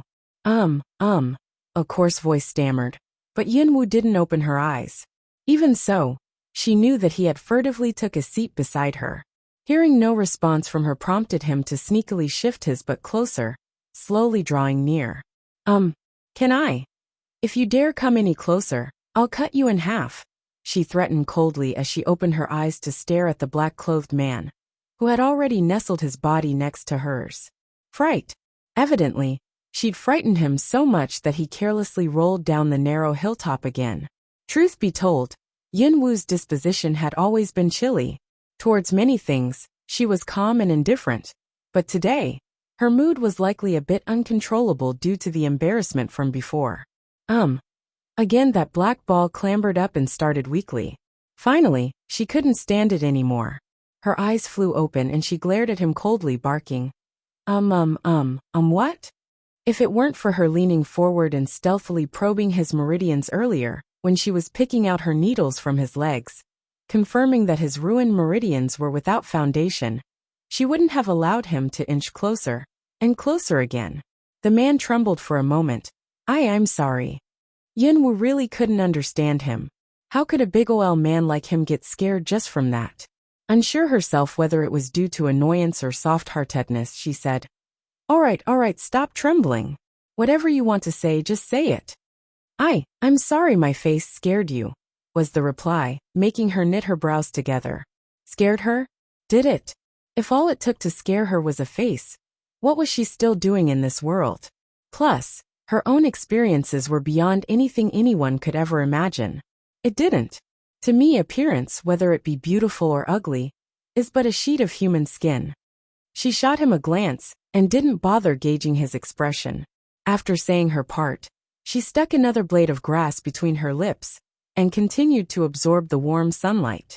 Unbeknownst to her, the second she closed her eyes, beneath his black face veil, the man who had been fearfully trembling just moments ago silently curved the corners of his lips into a bewitching smile, and his black eyes twinkled brilliantly. Then can I be your friend? Alas, he was bluntly turned down. You also resent me for being ugly, right? I know I don't deserve to be anyone's friend, and no one is willing to be my friend either. Compared to how good-looking you are, under the bombardment of his self-inferiority and spluttering, Yunwu opened her eyes again and sat up in frustration. She swatted aside his face veil and looked him in the eye. A person's appearance depends not on their face, but their mentality. As long as you believe you're handsome, then that's what you are. Blackball, I'm begging you, stop prattling like you're Tang Xingwan, okay? It hurts my head. Yunwu felt like she could finally sympathize with Hoge too, as she almost couldn't resist the urge to feed the black-clad man a needle, and henceforth shut him up. Tang Xing? Who? Blackball? Was that referring to him? Long San fell into a visible daze, but he recovered quickly, and a grin appeared on his hideous face. A nice set of beautiful white teeth was revealed. I just knew you were a good person, that you would agree to be my friend. My name is Long San. I'm Long Su Kingdom's third prince, but when I was a child, I came to Zhou Dynasty and became an exchanged prince. Though I've been alive for 25 years, this is my first time having a friend. I'm so happy. With that, his entire person fell on Yunwu. his arms wrapped around her body, tightly hugging her as tears of joy fell from his eyes. Then, in a show of extreme excitement, he rubbed his face against the center of her underdeveloped chest. Muddled by the sudden assault and weight on her body, for a moment Yunwu forgot to react. When did she say she wanted to be his friend? She'd intended to push him away. But hearing him say that he was already 25 years old, and yet she was his first ever friend, she couldn't help but hesitate. Forget it, she'll leave him be. They wouldn't have much interaction afterward anyway. But it wasn't long before she realized she couldn't have been more wrong. Since that day, Long San practically stuck himself to her. As long as it was daytime, no matter where she was, they would coincidentally bump into each other. She actually wouldn't have minded if it was just the coincidences. But that wasn't the end of his clinginess. Regardless of what she was doing, he would also relentlessly tag along. Eventually, everyone in Yun Manor learned of their friendship, and the looks of ambiguity, ridicule, scorn, and jape piled up. Yunwu didn't care about what they thought, but she was truly annoyed to death by the man in question. Morning of the Imperial Hunting Tournament, Long San, dressed in his usual black attire and face veil, once again showed up in Yunwu's Ning courtyard, and he even went as far as to unashamedly lie down on her bed before expressing his desire to watch her disrobe. Of course, he was ruthlessly kicked out by an enraged Yunwu. Only after she finished changing did she walk out, and as soon as she caught sight of his face-veiled figure, she grew ill-tempered and threw him a contemptuous look. "What do you think you're staring at? Go already. Friend, today you really pretty," Long San complimented, as though pleasantly surprised. Yun Qi had commemorated Yun Wu's move into Ning courtyard with gifts of silk and brocade, precious pieces of jewelry, and not to mention, an endless supply of servants and guards. Since Yun Wu disliked having servants flock around her all day, she dismissed them before they even had the chance to step into the courtyard. As for the clothes and jewelry, she'd accepted them without standing on ceremony. Currently, she was in violet attire, gorgeous yet simple and unfettered. The dress was very plain compared to the other magnificent clothes she had received, but worn on her body, it appeared drastically more beautiful. Clothes make a man just as a saddle makes a horse. This saying wasn't unjustified. Paying no heed to Long San, Yunwu spun around and headed for the entrance, but the sleeve of her right arm was promptly seized by a large hand. "Friend, don't be mad. I'm just afraid if you get lost later, I won't be able to protect you." Under her piercing gaze, Long San broke into a wide and sincere smile. Yunwu really wanted to give him a kick and tell him to go to hell, but every time she was angered to the point of doing just that, he would flash a brilliant, naive smile at her. It was the kind of smile that rendered her incapable of raising her hand against him. "Let go of me, and stop rambling." Yunwu frowned, trying to shake his hand off. He stubbornly held on. "Don't be like this. Friend, you don't know, but this year's tournament is held in the palace's own exclusive beast forest. The magical beasts inside are very fierce. If you don't have my protection, you will definitely be injured." His protection? With his strength, who would be protecting who exactly? Yun Manor Presence Chamber. By the time Yun Wu and Long San appeared, Yun Qi and the rest of the Yun family had been waiting for some time already. Grandpa looked upon you favorably for but a short while, and yet you're already assuming heirs, making us wait for this long. Ninth sister, you're quite something. Fearful of Yun Qi's presence, Yun Qing'er inwardly clenched her teeth. Yun Lingshui stood up, her eyes tinged with gloom.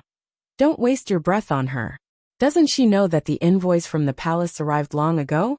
Elder sister, sixth sister, let's go." Furtively, she shot Yunwu a glare, and took the lead in walking out. Yun Qing'er harumphed and followed.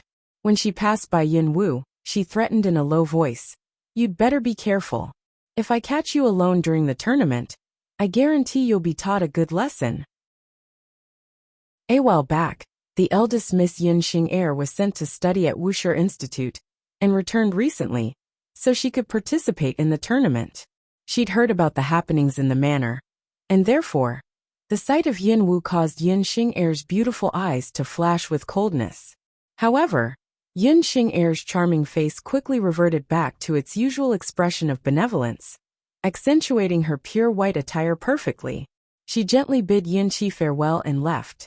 One glance at the familiar view of Yun Xing'er's back caused the depths of Yin Wu's eyes to freeze over.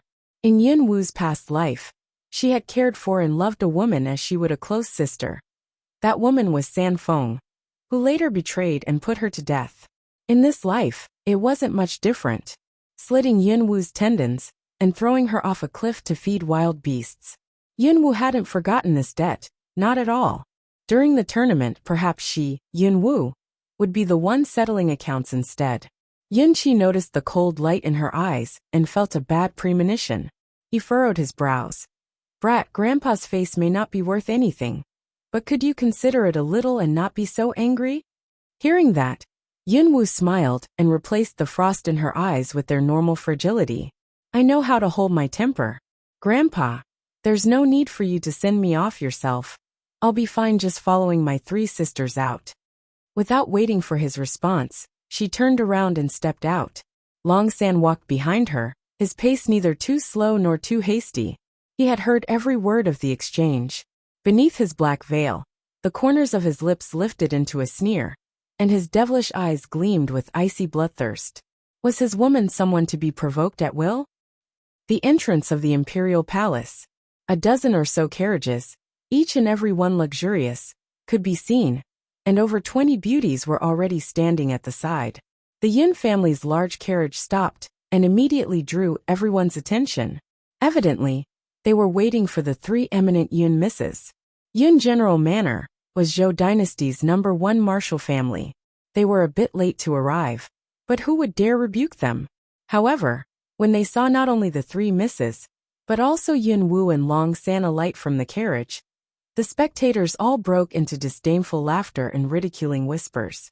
Prince Long, a good-for-nothing with ruined meridians and a disfigured countenance, who in Zhou Dynasty didn't recognize his black-clad, black-face-veiled figure. And Yun Manor's 9th miss, a sickly good-for-nothing, was also known to all. A good-for-nothing with another good-for-nothing, a perfect match, and a laughingstock of a pair. Good. Every miss is now ready.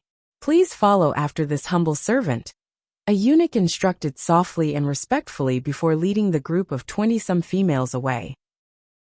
They arrived at a wide and spacious square, and it was completely empty until they heard the twittering call of a beast bird.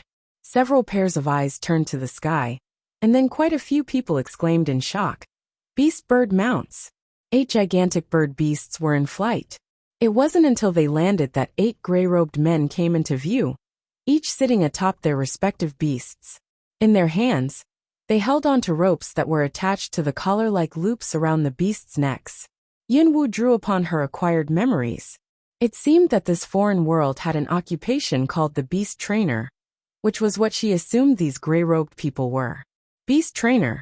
Simply put, they were individuals capable of taming ferocious magical beasts and reducing them to obedient beast pets. Domesticated magical beasts were usually weak in their attacks, so they were either treated as mere pets or mounts at best. Despite that, beast trainers were few in number, so the occupation was a popular one.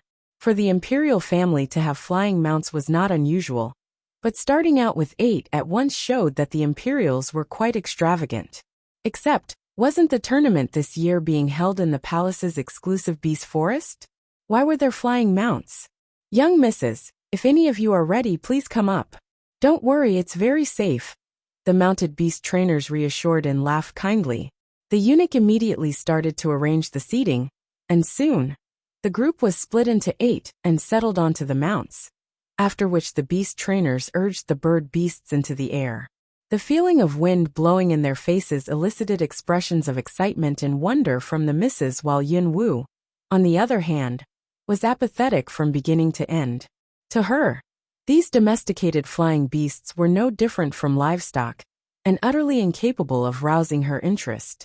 Involuntarily, she recalled the red fire dragon, and the time she sat on its neck. That was she would consider exciting. She wondered, after becoming a summoner, if it would be possible for her to secretly put the dragon under a contract. If the red fire dragon learned of her musings, it probably would have been angered to the point of giving Yin Manor another earthquake. Nonetheless, This disagreeable idea had quietly sprouted in Yun Wu's mind. The exclusive Imperial Beast Forest. It turned out to be located behind the palace, on a steep mountain ridge. If the group of pampered misses had been told to walk the entire way there, it probably would have taken them over a day of trudging to reach their destination. The view from above revealed that the Imperial Beast Forest was exceptionally large. It covered at least 1,000 acres of land. Soon, all 8 bird beasts touched down in a spacious clearing. Yun Wu leaped off the bird beast she was on, and immediately concealed that instance of agility with her usual fragility. She looked around and saw that Crown Prince Zhou Tianyu and the other imperial princes were already standing off to one side, waiting for them. There were also quite a few military personnel present. Reasonably so, she concluded. They were probably there to ensure everyone's safety during the hunting tournament. The rules of the tournament this time were actually very simple. The participants would be split into groups of 2, and within the allotted time, they must hunt down magical beasts. Victory would be determined by either the number of beasts hunted or the ranks of the beasts hunted. When pairs were being assigned, the fact that Zhou Tianyu joined Yun Wu with Long San came as no surprise. He even threw in a guard. Zhou Tianyu's meaning was clear. Let the guard hunt beasts for the 2 good-for-nothings. In fact, everyone else was also secretly jeering and casting disdainful glances at Yun Wu and Long San. After all, nobody believed they would be able to accomplish anything on their own. If it weren't for the presence of all the imperial princes, the unpleasant din of mockery might have already reached the skies. As though oblivious, she casually went to stand behind Long San. Inside, she was laughing coldly. A command was issued, and thereby, the imperial hunting tournament began. Without any hesitation at all, Yun Wu recalled the place she had marked in her mind when she was surveying the area from below, and quickly headed there with the rest of her group in tow. This scene, in the eyes of the other misses, gave off the impression of Yun Wu rushing to hunt down beasts and win the tournament, which in turn elicited another round of ridiculing stares. As soon as Yun Wu's group entered the forest, a mocking laugh rang out from behind them. Why, if it isn't Yun Manor's 9th miss? Are you aiming for first place today? Hee, don't be so hasty. The magical beasts in this forest are very ferocious, you know? So it's best if you find a weapon to defend yourself with, lest you encounter a beast and force the guard into a dilemma about who to rescue first. Right. Such ferocious beasts are unsuitable for your noble identities, so you two should stick close to the guard and avoid seeing blood. Another duo that happened to be heading in the same direction, as Yun Wu's group taunted and mocked as they approached. Long San's expression was impossible to see, as his black veil covered it. Yun Wu's eyes chilled, but she didn't cease her movements and continued on into the forest. The 2 misses didn't plan on yielding. One of them, dressed in white robes, suddenly appeared before Yun Wu. Yun Wu, my father is the Ministry of War's Deputy Minister Li. You and we could be considered distant relatives. You should greet me as Sister Li. But instead, you turned head and tried to leave. Shouldn't you give me some face? Yun Wu came to a stop, lifted her eyes, and looked at the beautiful girl standing in front of her. Beautiful, yes, but the girl boasted an arrogant and barbaric temperament. I don't seem to recall having any distant relatives. Miss Li, if you wish to form connections with a relative, I suggest you go to my father. I myself am not familiar with you. Yun Wu sneered before walking past her. Anyone with eyes would be able to see that the girl was deliberately trying to make trouble for Yun Wu. Unfortunately, Yun Wu didn't have the time nor interest to deal with her. The girl Li Mei immediately flared up at Yun Wu's words. After all, although Li Mei's father was the Deputy Minister of War, he was still a far cry from General Yin. Moreover, being so-called distant relatives was just a made-up lie. Little did she think the rumored weak and sickly Yun Wu would shoot back such a sharp retort. That of course enraged Li Mei. However, since the guard was standing next to Yun Wu, Li Mei couldn't do anything serious. That didn't mean she was willing to swallow her anger though. Li Mei's partner watched as Yun Wu walked away. Furrowing her brows, the girl asked, Sister Li, you're just going to let Yun Manor's good-for-nothing go like that? The coldness in Li Mei's eyes dwindled, but her lips curved into an odd smile. Let her go. Do you think that's possible? At that, her partner's eyes lit up and filled with excitement. Could it be that Sister Li has thought of some interesting tricks again? Tell me, tell me. I can't wait to see that good-for-nothing on her knees, begging for mercy. Wait, help me with something. Of course, Sister Li. I will definitely accomplish it, right away. Amongst the ranks of misses, Li Mei could be considered a highly talented one. Therefore, she had long gotten used to being flattered and fawned on. Yun Wu's attitude had undoubtedly angered Li Mei, so there was no way Li Mei would dismiss the offense. The Imperial Beast Forest was divided into 3 layers: outer, inner and center. Magical beasts of the lower ranks occupied the outer layer, where even rank 1 and rank 2 practitioners would be able to manage. The inner and center layers, on the other hand, contained relatively high-ranked beasts, and were not places for the ordinary. Hence, the hunting tournament took place mainly in the outer layer. Ever since Yun Wu entered the forest and ventured further and further in, only small magical beasts and rabbits crossed her path. They were promptly ignored, making it seem as though she was not hunting, but merely rushing somewhere. The border between the outer and inner layer was near. Seeing that, the guard suddenly opened his mouth and reminded in a low voice, "Miss Yin, the peripheral border is just a short distance away. We cannot continue on any further." The peripheral border? Yun Wu couldn't help but wrinkle her brows. It seemed that the palace's rear cliff was still deeper in. The reason she decided to partake in the Imperial hunting tournament was not to win, but to infiltrate the palace and steal the flower of 100 lives. Indeed, her purpose was to enter the Imperial treasury. She had already prodded its general location from Yun Qi's mouth. In any case, she could single-handedly win the tournament, but after learning that the Empress was the one working behind the scenes, Yun Wu knew that she could not expose her strength too soon. If she did, an incessant flow of attempts on her life would ensue. Before she could be considered genuinely strong, Yun Wu would not let her enemy know her cards. That would be the most foolish move to make, especially since the country's Empress was her opponent. For that reason, Yun Wu had to advance slowly and entrench herself at every step, all for the sake of buying herself some more time. Alas, with Long San and the guard following her, it would be hard to take action. She would have to get rid of them somehow. Right at that moment, "Help!" She heard an alarming call for help. Li Mei's partner ran at full speed toward them and grabbed onto the guard, who was standing behind Yun Wu. "Quick, save Sister Li. She was besieged by a group of timberwolves. Quick, follow me." Timberwolves? Timberwolves were rank 2 magical beasts, so there shouldn't be any packs of them in the outer layer. Roar! Howls could be heard in the distance. The guard knit his brows together tightly. So there really was a wolf pack. Could it be due to a flaw in the protective barrier of the outer layer? The Mrs. Panic, coupled with the howls, convinced him of the situation's urgency.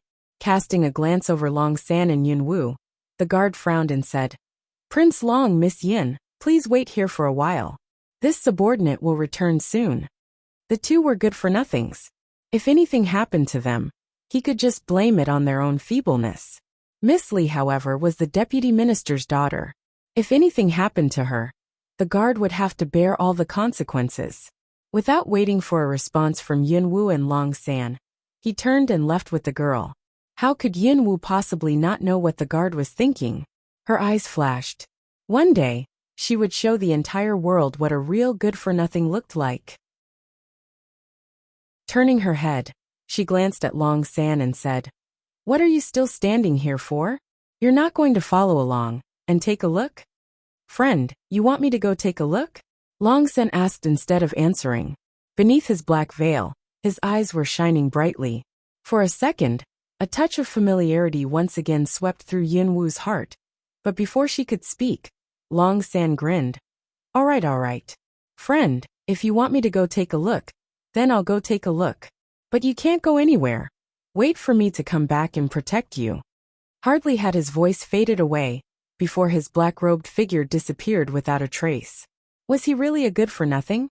Yun Wu raised an eyebrow, but then she tucked the suspicion away in the back of her mind and lifted her feet. intent on forging deeper into the forest. Yin Wu, where do you think you're going? Behind her, a cold voice drawled. Li Mei pulled a long sword from the side of her waist and swiftly arrived in front of Yin Wu. And then she braced the long sword against Yin Wu's neck. Good for nothing. Look at how arrogant you were just moments ago. Now that you're the only one left, do you still dare make snide remarks? Be sensible. Obediently kneel down and plead for my forgiveness, lest I accidentally sever your neck or slit open your little face with my sword. Li Mei threatened darkly. Her beautiful features were distorted by an expression of hideous fury, and her charming eyes were doused with cruelty. Thanks to the fact that every team had left in different directions, and that Yin Wu's choice happened to be the most remote, there was no one else to be seen. Thus, Li Mei's brutal nature was completely released. Yin Wu didn't seem surprised by Li Mei's appearance. As a matter of fact, some impatience flashed through Yin Wu's eyes. Lifting her chin, she regarded Li Mei and the longsword coolly. Move it away. And screw off. 6 words spoken in a biting tone. As soon as Li Mei heard them, she felt her anger explode. A streak of cyan-colored battle spirit burst forth, and the oppressive force of a rank 2 practitioner rushed to suppress Yin Wu. You good for nothing. How dare you talk to me like that? Today, this miss will teach you a proper lesson. Li Mei swung her long sword, which suddenly appeared to weigh 1,000 kilograms, toward Yin Wu's weak frame. A smug smile curved Li Mei's lips. This time, she would definitely make Yin Wu kneel down and beg for mercy. However, in the next moment, the self-satisfied smile on her face froze. Pa! A strong oppressive force erupted when Yin Wu let loose a streak of magenta battle spirit, and the sword that was pressed against her neck and shoulder instantly broke in half. Bang! Before the surprise could even register on Li Mei's face, she suddenly felt as though an astronomical amount of weight had slammed into her, abruptly forcing her to the ground. Dust flew into the air, and a human-sized pit formed beneath her body.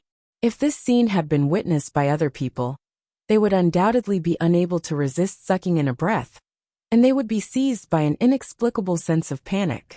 After all, Yin Wu had barely done anything, and yet she'd still managed to single-handedly throw Li Mei off. Someone capable of throwing a mid-stage rank 2 practitioner as easily as one would with an old rag, and for that casual attack to dent the forest earth. Would a person like that be considered a good-for-nothing? No. If a person like that was considered a good-for-nothing, then the greater part of Shenzhou continent's population would be considered trash. Yin Wu looked down with apathy in her eyes. Li Mei sprawled a short distance away, rendered incapable of standing up. The pain was too intense, and her ribs seemed to have been broken. A cold glint flickered across Yin Wu's dark eyes. Then, as if she disdained looking at Li Mei, Yin Wu waved her arm and turned around. Before leaving, she tossed a few words over her shoulder. Remember, there are people who you can't afford to offend. If you reveal what happened today to anyone else, I'll see to your demise tomorrow. With that, her silhouette disappeared into the forest. Li Mei's eyes contained shock and astonishment, but what showed, for the most part, was actually fury and viciousness. She, Li Mei, was a proud daughter of heaven. The one looking down on others should be her. And yet, she had been defeated by a sickly good-for-nothing. She couldn't allow that woman to stay alive. All of a sudden, while she was still immersed in her hatred, a deep and devilish voice drawled, "Looks like she's still a bit too soft-hearted." "Who is it?" The voice prompted Li Mei, who was filled with anger as she struggled to get up, to turn her head towards the source. When she saw the black face-veiled figure, she wrinkled her brows and became even angrier. "You saw everything that happened just now." She received no response. The damaged and hoarse quality of the man's voice had completely vanished. Beneath the black veil, his disfigured face revealed a smile, but his deep and inscrutable eyes were dyed with bloodthirst.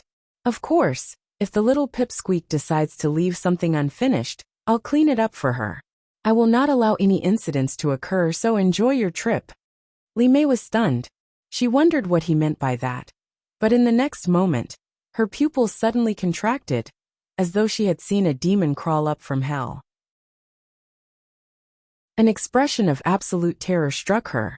"You, The scent of blood quickly pervaded the forest air, attracting the attention of the timber wolves she had purposely let out prior. When she was found, all that was left of her was a badly mangled and chewed-up corpse. On a steep cliff wall, a petite body was climbing, slowly but steadily upwards. She bore resemblance to a gecko. A closer look revealed that there was a strange iron contraption clamped around her upper left arm, and a long rope of silkworm thread draped over the peak of the cliff. Yunwu had fastened it together with flexible silkworm thread, knowing that before she became strong enough, she would have to rely on foreign materials to survive. About half an hour later, she finally reached the top of the cliff. Quietly, she snuck her way into the inner palace grounds. However, it seemed that she had slightly miscalculated. After all, even though she had a rough idea of where the treasury was located, she didn't know exactly how big the palace was. A few rounds later, she found herself lost. Damn, the first attempt was already going so poorly. Then suddenly a hoarse yet familiar voice sounded. There you are, friend. What are you doing? Long San appeared out of nowhere. As Yunwu stared at the approaching man, her eyebrows wrinkled, and a trace of murderous intent flickered across her cold eyes. Why was he here? Could it be that he was the same as her, a famed good-for-nothing? I got hurt, so I had the big bird send me back early. I didn't expect to find you in my residence. Long San showed her the little scratch on his finger to prove that he was hurt. Yunwu shot him a suspicious look. This was his residence. She took in her surroundings and discovered that she was in a relatively remote place, and that not too far away, there was indeed a tablet that read, Long Su Pavilion. Since Long San was an exchanged prince from another country, it wasn't strange for him to be living within the palace. However, Yunwu couldn't be bothered to confirm if he was lying or not. She moved, intent on leaving before he decided to cling onto her again. Unfortunately, before she could even lift her feet, he grabbed onto her hand. Friend, what are you playing this time? Let's play together. Hide and seek. Or, do you want to go steal treasures? He asked in a low whisper. There was a grin on his face. Without waiting for Yunwu to respond, he continued. Let's go. I know a path that will take us directly to the treasury, and no one will see us. Again, without waiting for her to respond, Long San seemed to be in high spirits as he sneakily dragged her towards a small pathway. The pathway required one to round a rockery, and within the rockery was a winding network of secret passages that led directly to the back of the treasury. Long San appeared to be so familiar with the path that it was almost as if he'd forged it himself. How did you know I wanted to go to the treasury? Yunwu asked him suddenly. He turned around, seemingly astonished, and asked, Do you not want to go to the treasury? No response. Nonetheless, Long San chuckled and explained, Everyone who sneaks into the palace wants to steal treasures from the treasury. I've already met a bunch of them, so over time, I became familiar with the pathway. Friend, don't be suspicious. I won't harm you. At that, Yunwu furrowed her brows. She felt that she just couldn't see through this Long San, and that he wasn't as simple as he appeared. After walking for a long while, Long San suddenly turned around. Friend, once you exit this area, you'll reach the rear of the treasury. You have to keep your voice down, or else the treasury guardian will catch you. They were standing too close to each other. Yunwu pulled back her hand and retreated a step. Don't follow me anymore. Go back. Then, she went around him and stepped out of the secret passageway. The treasury was divided into 5 levels. On the outside, it appeared plain and ordinary, but it wasn't hard to tell that this place was like an impregnable fortress. Since it was daytime, the guards weren't as alert as they would be at night, but they were still on patrol. Surprisingly, Long San actually listened and didn't follow after her. Yunwu didn't worry about it. She concealed herself and circled around the treasury a few times. After she familiarized herself with her surroundings, she used the same method as before to slowly climb up the back of the treasury. Entrance of the treasury. A black-robed elder had been standing there for quite some time already. His presence was like a black pillar, making it hard for others to detect him. Suddenly, his eyes flew open, and they began to emit a cold, murderous aura. This was the guardian of the treasury. Under the protection of this expert master practitioner, for years, anyone who attempted to infiltrate the imperial treasury ended up losing their lives. He'd covered the entire vicinity of the treasury in his aura, so that no outside activities would escape his detection. Is the imperial treasury a place to be casually snuck into? Withdraw, or else don't blame this old man for attacking. A voice, seemingly amplified, struck towards the back of the treasury. Yin Wu's face instantly dropped. She didn't expect such a small movement from her to be discovered. It seemed that she was still too foreign to this world's powers. However, a moment later, she heard a familiar devilish laugh. Subconsciously, her heart tightened. Him. A figure flew out from behind the treasury. A head of unique silver hair swayed in the wind, and the man's bewitching face was masked by a black scarf. The corners of Long Qingxia's lips tilted into a mesmerizing smile, but the look in his eyes was scathing. The current him was a complete opposite of how he would act around Yin Wu. What an arrogant old man. At your age, I'm afraid that even if I do let you attack, you wouldn't even be able to hold up a knife. Presumptuous. Who are you to dare invade the imperial treasury? Are you not afraid that this old man will kill you? The elder was callous, and his eyes had a glacial quality to it. He'd been guarding the treasury for years, and had seen a number of sharp-tongued thieves. None were able to escape alive. Surprisingly, the silver-haired man was capable of giving the elder a sense of danger, but in terms of strength, the man was no match for the elder. In Zhou dynasty as a whole, the amount of master practitioners there were could be counted on one hand. Therefore, the elder's arrogance and self-confidence weren't unjustified. A tint of cold bloodthirst entered Long Qingxia's eyes. Kill me? Old geezer, don't be so certain about who's killing who. You're just an old bag of bones. Do you really think you're capable? Umph. Anger flared in the elder's heart, and his gaze flickered with annoyance. He waved his hand, and suddenly, a streak of powerful cyan battle spirit shot towards Long Qingxia. Beneath the black scarf, Long Qingxia smirked. He didn't move. Instead, a shaft of purple light, carrying with it a scorching aura, was sent forth to meet the attack. Bang! The attack was cancelled out. The elder's pupils shrunk, and his eyes filled with surprise. Purple innate talent, a fire attribute at the peak of rank 8? Purple was the highest innate talent level. In past 100 years, in the Zhou dynasty, no one aside from the imperial preceptor's son, Nangong Yi, had purple innate talent.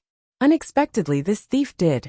Moreover, the silver-haired man was a fire attribute, which just so happened to restrict the elder's water attribute. That was why the man at rank 8 was able to defect the elder's attack. No wonder you dared to be so arrogant. However, even if you're a purple innate talent, you'll still die under my hands. The old man's mouth lifted into a cold smile, and murderous intent burst from his eyes. Hardly had the sound of his voice faded away when the strength of his battle spirit erupted, and a long sword shot towards Long Qingxia.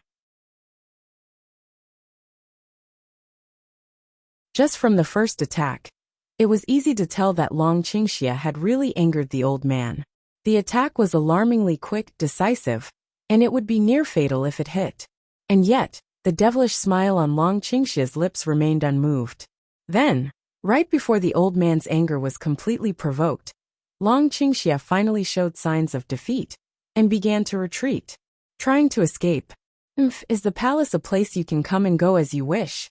You won't be leaving with your life.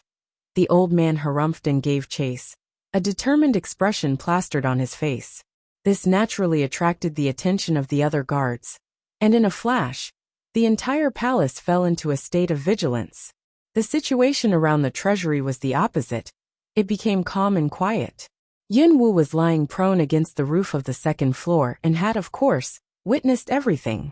Perhaps the other people hadn't noticed, but she had clearly seen the man throw a flirtatious glance at her as he fled in defeat.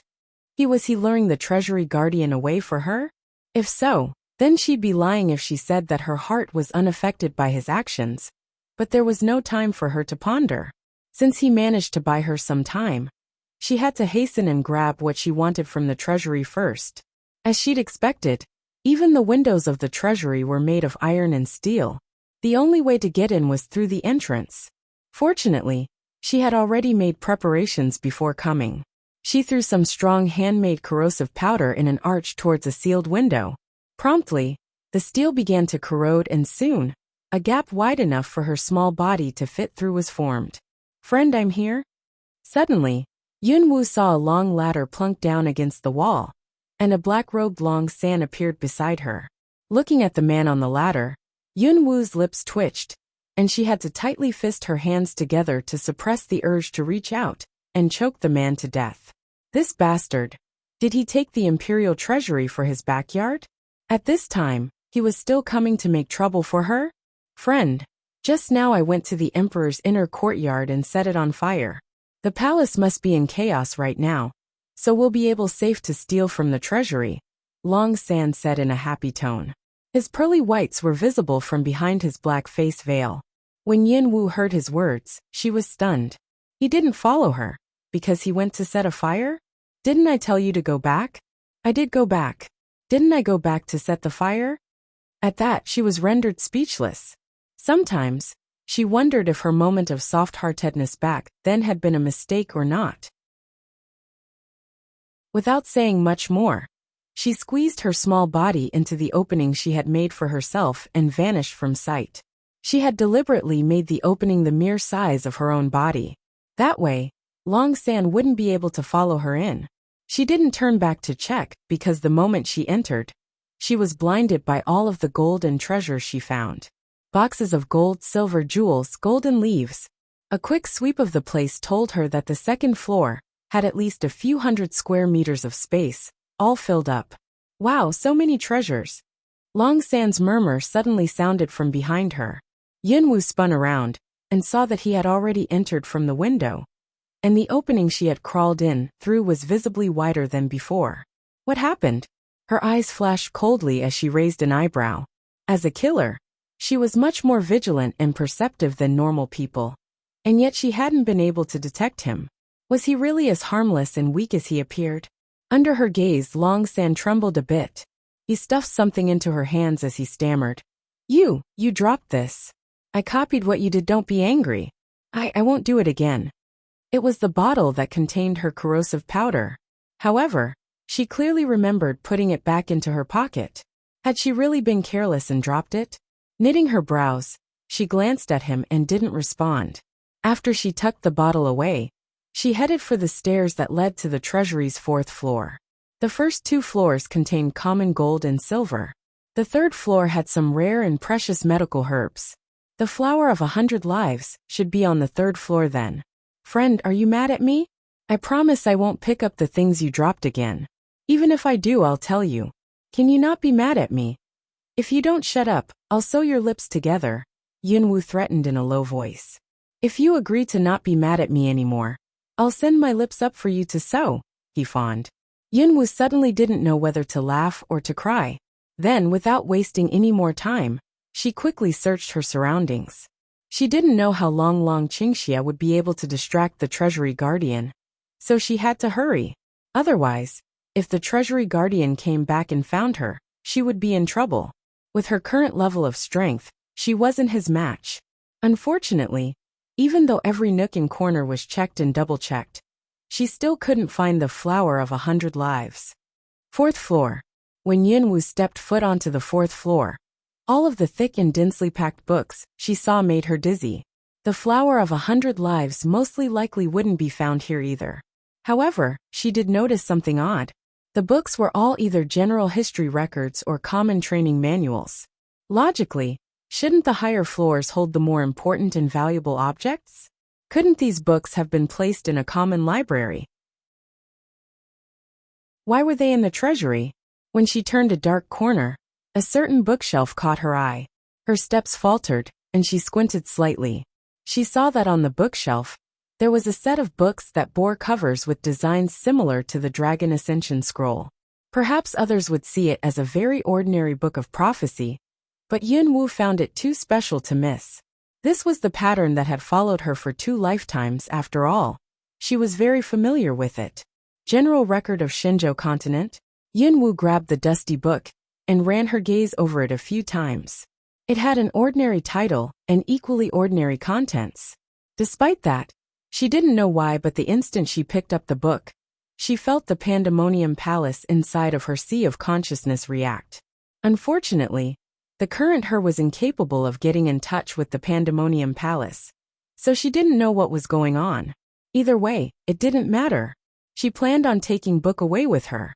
She collected the book and was ready to turn around when Long San, who was sticking close behind her, made her jump. "Goddamn, what the hell are you doing, standing behind me like that?" she rebuked angrily. "I wanted to tell you that I found the treasure. Take a look at it," came the extremely innocent reply. "Treasure?" Yinwu quirked an eyebrow. "Yep. Look." With an extravagant flourish, he handed her a wooden box, and she opened it to discover a silver bracelet. 7 differently colored gems laid around it, making for quite a pretty sight. But first and second floor contained heaps of jewelry and all kinds of exquisite bracelets. In comparison, how could this silver bracelet be considered a treasure? It seemed that Long San was aware of her doubts. He took the bracelet from the box, grabbed her right hand, and slid the accessory onto her wrist. Following that, a glimmer of astonishment flickered across her eyes. The bracelet had automatically shrunk down to fit her wrist, almost as though the bracelet was intelligent. Then, a colorful light flashed, and the bracelet disappeared without a trace. Disappeared? Stunned, she stared at her bare wrist, and couldn't help but reach out to touch the place the bracelet had been. There was nothing. "What's with this? Where's the bracelet?" "It's on your wrist. This is a very rare space bracelet. It possesses spirituality, and the moment you put it on, you will become its eternal owner. Just will it and it'll appear." Long San smiled, seemingly very happy about giving the treasure to her. Meanwhile, Yinwu found that she couldn't figure out what he was thinking. Nonetheless, she paid heed to what he said, and experimentally willed the bracelet to appear and disappear again. It complied, just as though she could control it through will. "Friend, go inside and see how big the space is. This space bracelet will allow you to store and withdraw anything at will," Long San added. "Store and withdraw anything at will." Yinwu's heart skipped a beat. The implications of the bracelet. Without any hesitation, she willed the bracelet to appear, and immediately sent her consciousness into the space dimension. A split second later, she was shocked by what she saw. The space dimension bracelet, as its name suggested, provided its owner with a portable space dimension. However, what she hadn't expected to see was the space divided into 7 sections. Each had its own color, and they were all over 100 square meters in size. In other words, the 7 sections combined totaled to at least 700 square meters. Even if she cleared out the entire treasury and dumped everything into the space dimension, there would still be space empty. Yinwu had never encountered a space dimension before, so her blood instantly began to boil with excitement. "Where did you find this treasure?" she asked after willing herself out of the space. Her gaze jumped over to Long San, who then pointed at a dark wall. A secret compartment, which had already been opened by him, could be seen. Inside of the small compartment there were also 2 books. Yinwu took them out for a look. Beast Tamer Manual? Spirit Arts? Could it be that the treasury had so many floors because they wanted to hide these books? To Yinwu, who had witnessed the Summoner's Millennium Contract, the Beast Tamer Manual was quite disdainful. Spirit Arts seemed alright. Since they fell into her hands, she would take them regardless of their use. She'd just gotten a capacious space dimension, so it'd be a waste if she didn't utilize it. She casually threw the 2 books into her space dimension, completely oblivious to the efforts and countless sacrifices other people had made to obtain them. If the people who'd spilled their blood, sweat, and tears to acquire those items were to learn that Yinwu had deemed said items worthy of serving as mere padding for her space dimension, how many of those people would die from anger? When Long San saw her start to casually throw things into her dimension, a thoughtful smile flickered across his eyes. Perhaps in this entire world, only this woman would be so audacious. "There's nothing good here. Let's go to the 5th floor," Yinwu said before giving a slight nod and turning around to head for the staircase that led to the 5th floor. She assumed that the fifth floor would be filled with the most precious top-grade treasures. But when she got there, she saw that she couldn't have been more wrong. The entire floor was empty, save for a black box that was sitting atop a high platform. There was only a box. It must contain an extraordinary treasure then. Unable to hold back her curiosity, she immediately stepped toward to seize the box. However, before she could touch it, a larger hand grabbed her and pulled her back a few steps. "Friend, let me do it, let me do it. I love stealing treasures." She furrowed her brows as she watched Long San stride past her. The man used his body to block her view of the platform, and then he reached out to open the box. Hiss! The moment he came into contact with it, a tiny and poisonous crimson-red snake darted out from nowhere and bit him on the back of his hand. But strangely enough, the poison didn't affect him. It was the snake that ended up dying. Long San turned his hand over and hid the dead snake by sliding it down his sleeve. A faint white glow enveloped his hand before the bite mark on it disappeared without a trace. By the time Yinwu reached his side, Long San had already resumed his previous psychic image and fawningly delivered the box to her. "Friend here. Quick, open it and see what's inside." Yinwu narrowed her eyes. She grabbed his hand and ran her scrutinizing gaze over it a few times. Smooth and without injury. A deep crease formed between her brows. "Friend, why are you looking at my hand?" "I just wanted you to see what kind of treasure is inside," Long San asked, seemingly nervous. The expression in Yinwu's eyes darkened with doubt. "I clearly just heard the sound of a snake attacking. How come?" "What snake? Where? Where? Snakes are so scary," Long San cried out. Swiftly, he launched himself at her and clung onto her body. And with that, all of her doubt was abruptly replaced by anger. "Stand up properly. If you dare casually hug me again, watch me slice you into mincemeat," Yinwu snarled. She hated when people touched her. As she peeled the timid as a mouse, Long San off of her body, she could barely refrain from kicking him away. Perhaps her warning had really scared him because despite his shaking legs, he obediently settled down. Another irritated glare was sent his way before she finally opened the box. Immediately upon seeing its contents, her lips started to twitch. Aggressively, a red bean? She'd thought that even if it wasn't some rare treasure, it'd at least be something like a special item or a pill. However, what laid before her eyes was a tiny red bean. Moreover, it was an old and shriveled-up bean. She picked it up and turned it left and then right, but no matter how she looked, it was still just a red bean. Having all of her anticipation deflated like that made her feel a bit upset. She furrowed her brows and cursed. Is everyone in the imperial family retarded or something? How is this little dried-up bean a treasure? She hadn't noticed the look of shock that appeared in Long San's eyes when he first caught sight of the bean. That isn't a red bean, it's a seed. Don't throw it away, go back and plant it into the dirt. Yinwu turned her head and squinted. Seed? How do you know? My homeland has this kind of seed. It will blossom into a beautiful flower. Really, I'm not lying. Blossom into a beautiful flower? After one more glance at the red bean, she thought for a moment, and then tossed it into her space dimension. She actually didn't like flowers that much.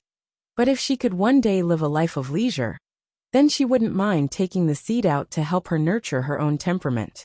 There was nothing else in the room. Let's go collect some interest. Since the flower of 1,000 lives was still nowhere to be found, it was probably already taken out of the treasury beforehand. If that was the case, then the only thing they could do was return to the Imperial Beast Forest and act accordingly.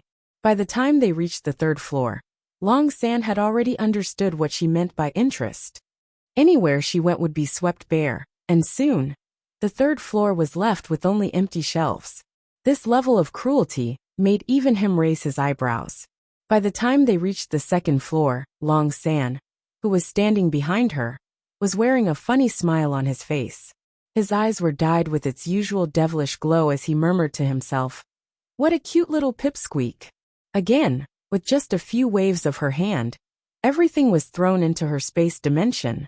Yunwu noticed that no matter how many items she put in there, the dimension still appeared empty. This was when she realized that the items would shrink to half of its original size when it was placed into the dimension. This greatly reduced the amount of space taken up, which made Yunwu very happy. She headed for the first floor, intent on ransacking the entire treasury to anger the emperor and empress to death. But right at that moment, faint footsteps could be heard coming from outside. Long San, you leave first. Yunwu immediately ordered the man behind her. Without waiting for his reaction, she hastily made her way to the first floor. As expected, the first floor was much more spacious than the other floors, and it was filled to the brim with not only gold and jewelry, but also plenty of good weapons, strange and colorful stones, and things that resembled crystal balls. Since she was running out of time, she sped around the floor blindly pouring everything into her space. When the sound of a lock opening entered her ears, her figure flashed and instantly appeared on the second floor, where she had made the opening earlier. Unfortunately, right as she was about to make her escape, a powerful aura descended on her. Who are you? To dare intrude the imperial treasury? You won't be leaving with your life. When Yunwu saw the old treasury guardian, her heart tightened. It appeared that Long Qingxia hadn't been able to finish him off. Fortunately, her face was already covered from when she made preparations earlier. Out of the corner of her eye, she saw that in the distance a middle-aged man, dressed in yellow imperial robes, was approaching with a large number of guards. This surprised her a bit. Who would have expected this operation to attract even the old man emperor over? Despite that, she wasn't too flustered. Her years as a killer had long tempered her mind and heart. If she couldn't fight them, then run. What good would dignity be if she was dead? Seeing the old expert fly towards her, she quickly brandished her hand and aimed a poisonous needle at him. When he moved to dodge, she immediately took advantage of the brief respite to dash towards the back of the treasury. Raising her hand again, she shot a thin strand of silkworm thread out to latch onto a distant tree before kicking off. Her body launched into the air. Once she was at a reasonable distance from the ground, she extracted her silkworm thread. Earlier, she had already familiarized herself with the treasury's surroundings, so that in case of an emergency, she could escape in the quickest time possible. In the blink of an eye, she landed on the ground and quickly burrowed into the secret passage. She could faintly sense that the old expert had also landed and was giving chase.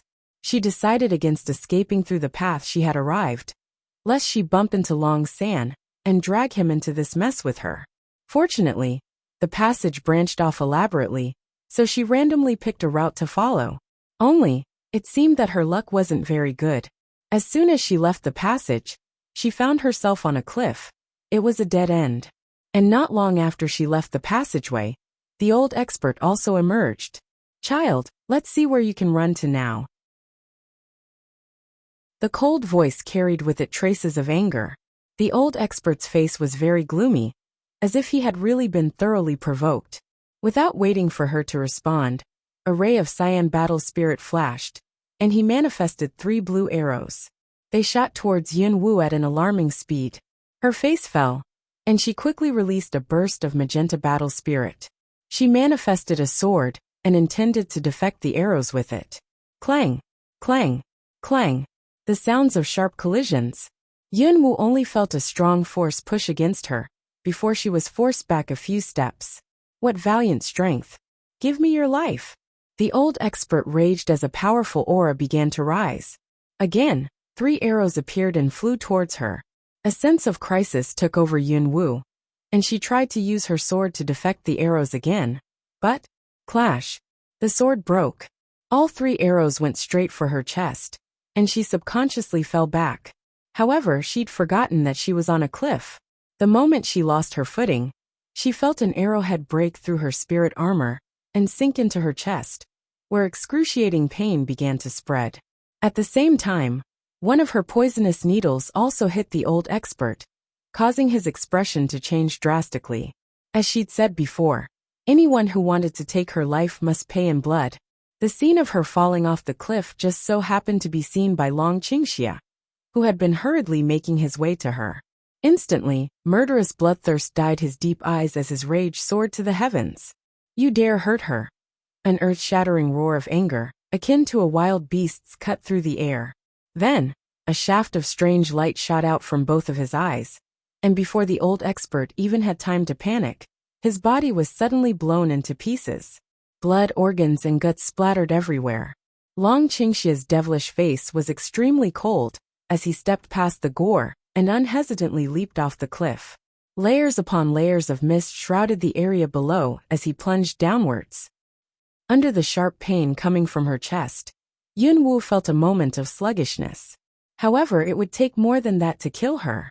Just as she caught her breath and prepared to use her silkworm thread to slow down her fall, she looked up and caught sight of that silver-haired man recklessly hurling down towards her. Did he lose his mind? Yunwu opened her eyes widely and was shocked with astonishment full in her eyes. At the first time, she felt her heart would jump out from her throat. Almost in the blink of an eye, he caught up with her and held her in his arms. What? Have been silly after seeing your husband? The voice was still like a kind of evil spirits. However, in this moment, it let Yunwu feel relieved unexpectedly. Their bodies still continued to fall. Are you crazy?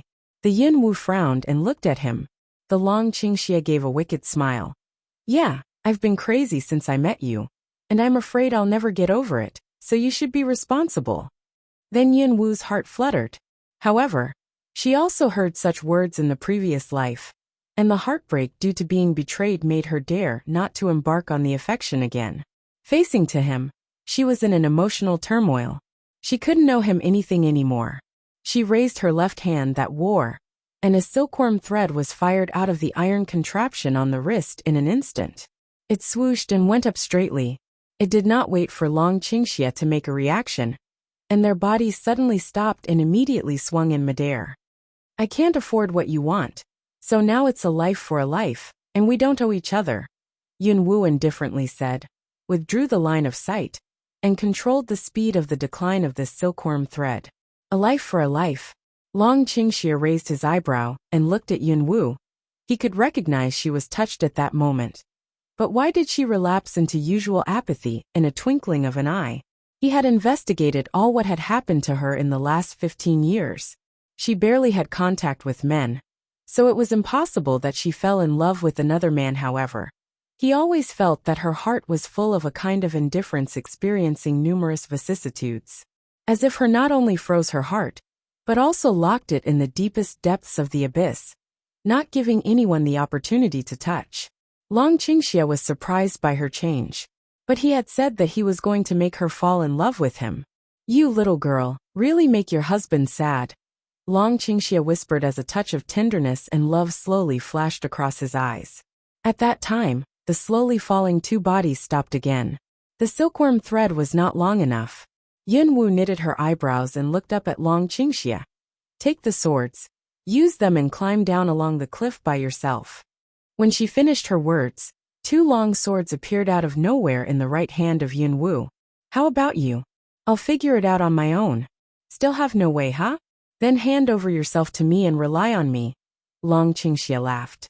Before Yunwu made any response, she just saw he caught her waist with one hand and grabbed one long sword with the other hand to raise a small wisp of battle spirit, and then backhand thrust that sword into the cliff. The weight of the two bodies was borne by the cliff, and Yunwu felt the stretching force in her arm was gone. Yunwu did not understand what he wanted to do after all, but she still got the silkworm thread back. Hold tight, the man said in her ear with a wicked voice. Then, whoosh, they fell sharply down. Yunwu's face slightly changed, and she subconsciously held him tightly. You're out of your mind. Long Qingxia wore a faint smile and hugged her on waist slightly hard. Little girl, if you felt afraid, close your eyes. And when he finished his words, he pushed the cliff with tiptoe, and his body fell down like an eagle, and went to the bottom of the cliff. The strong wind was blowing to his face, and the silver hair was flying in the air. This scene was so beautiful that it was a little suffocating. The white fog dissipated, and the cliff bottom was close at hand. Landed like an eagle with the foot on the ground, Long Qingxia already stood in that cliff bottom with his arm around Yunwu's waist. But in next second, No chance for Yin Wu to response. Zip. Yun's clothes were torn open and made a sound. Yin Wu felt cold in the chest with shock in her eyes. You. That geezer made the sharp arrow with water element. What? Ah. Suddenly, a piercing pain let Yin Wu shout inwardly. She lowered the head to see that Long Qingxia's palm spread a strong suction that sucked out 3 sharp arrows inside her body. A series of movements were fast and neat. The whole process perhaps took less than 10 seconds. Take a rest and I'll find some animal blood for you. After gathering up her clothes, Long Qingxia let her sit on the ground, then got up and quickly disappeared in the dense jungle. Yin Wu, who looked pale, watched his back and couldn't help frowning, and there was a trace of confusion in the deep of her eyes. What kind of person was this man? On the ground, the 3 arrows with blood unexpectedly began to become a pool of water little by little. Sizzle! The pool of water, under the sunshine, turned into a wisp of black smoke and disappeared without any trace. It seemed that those arrows would have really melted her body if they weren't sucked out by Long. When Yin Wu just began to regulate her status, Long Qingxia's figure, just leaving for a while, unexpectedly came back from the distance. This speed really let Yin Wu wonder whether he did walk away or not. Drink it.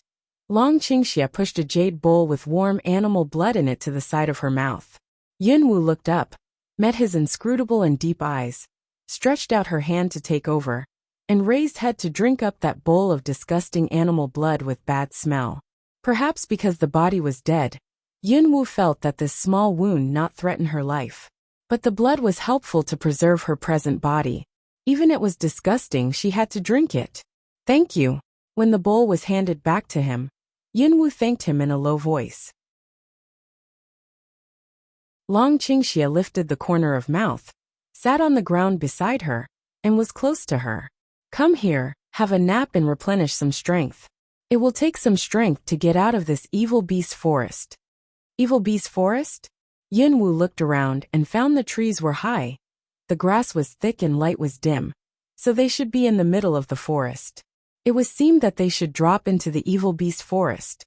Because the whole treasure house had been ransacked, the emperor was so angry that he almost vomited blood. The palace was in unprecedented anger and guard in a sudden.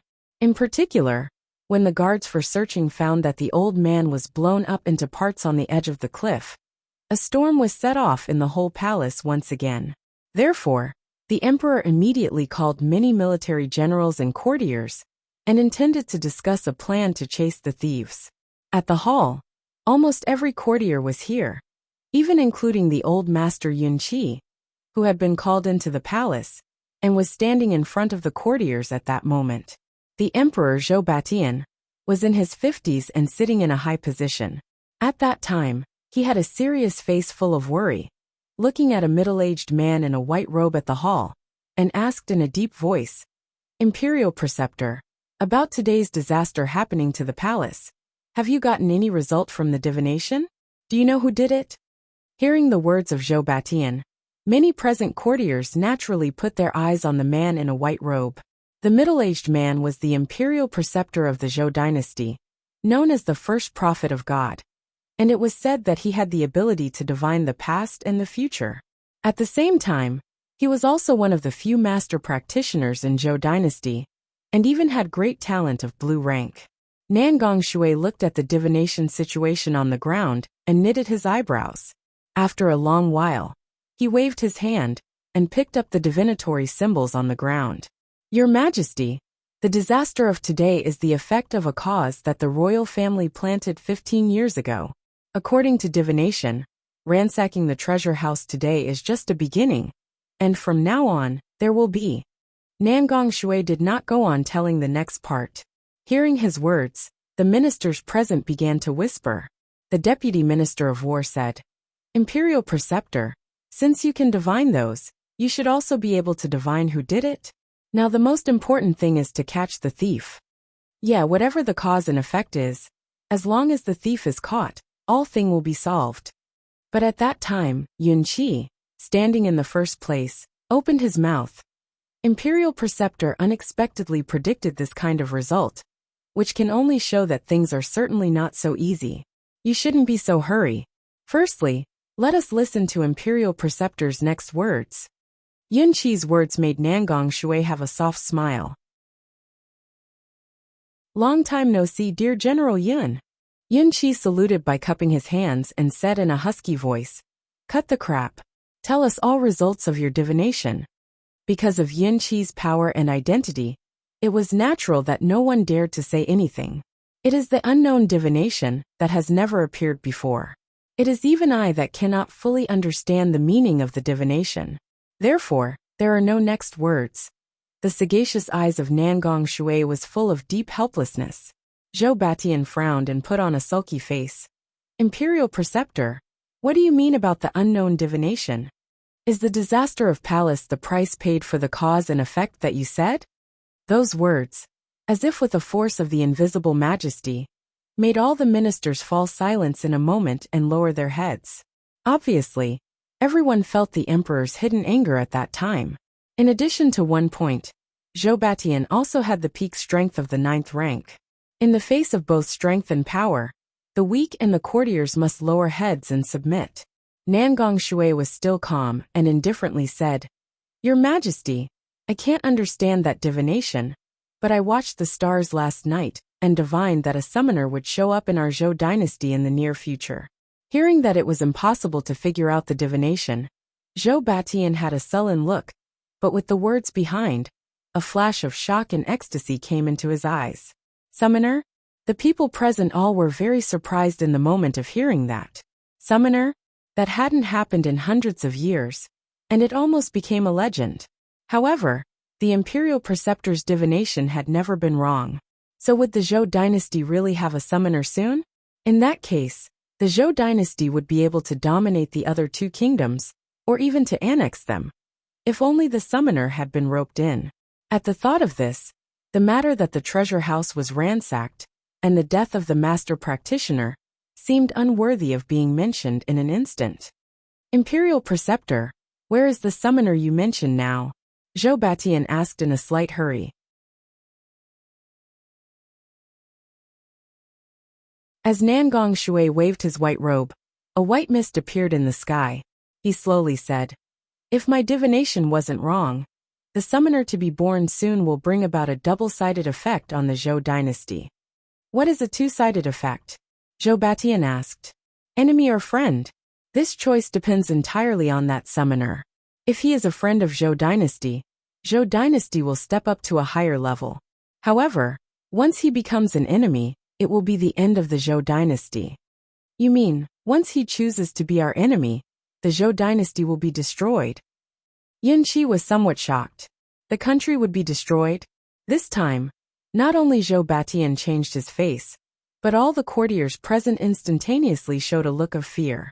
At this time, some image began to emerge in the white fog in the sky, and people could not help but stare at the gradually clear image in the middle of the sky with nervousness. This was a matter of unification, or destruction of the country in the future. In any case, they must draw the summoner over to their side. Otherwise, they could only destroy him. But when Yun Qi, who stood in front of the crowd, saw clearly the image in the white fog, his eyes widened in surprise suddenly. The House of Yun? How was this possible? So the summoner was actually a people from Yun family? Who was it? In his mind, there seemed to be no proper one. After all, it was extremely difficult to be a summoner. Nevertheless, before Yun Qi recovered from the shock and suspicion, all the fervent view, including Zhou Batian's, fell on him. Old General Yun, it seems that there will be a happy event in your house in the near future. Yes, we're not sure about other families, but it's definitely a friend if the summoner is born in Yun family. That's right. Yun family is the first military family of the Zhou dynasty. It's always righteous, selfless and loyal to the empire. If the summoner comes from Yun family, it would be absolutely lucky for the Zhou dynasty. I agree. In the hall, when people saw the gate of Yun house in the image of white fog, they were relieved and praised Yun family with great flattery. Of course, many people were jealous. However, in the face of those obsequious ministers, Yun Qi did not feel any slightest joy. Hundreds of years ago, there had been a summoner born in Yun family. This time, predicted by Imperial Preceptor, There would be a summoner in Yin family, but it was unsure whether it would be a blessing or a curse. Old Yin, it seems that I should go to Yin house more often when I am available, haha.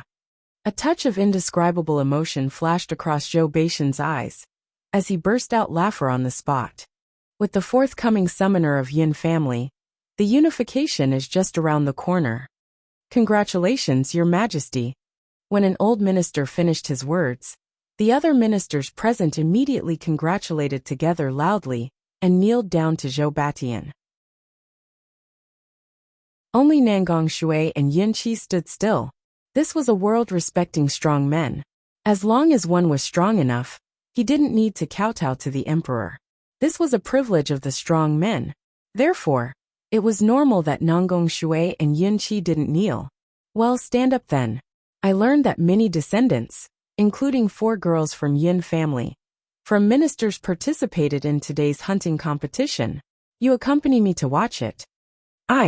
After a while, a group of ministers went out of the hall with the emperor and headed for the evil beast forest. Yin Qi did not immediately follow them. He turned to look at Nangong Shui, who wore a gentle smile. Imperial Preceptor, make it clear if you have something to tell me.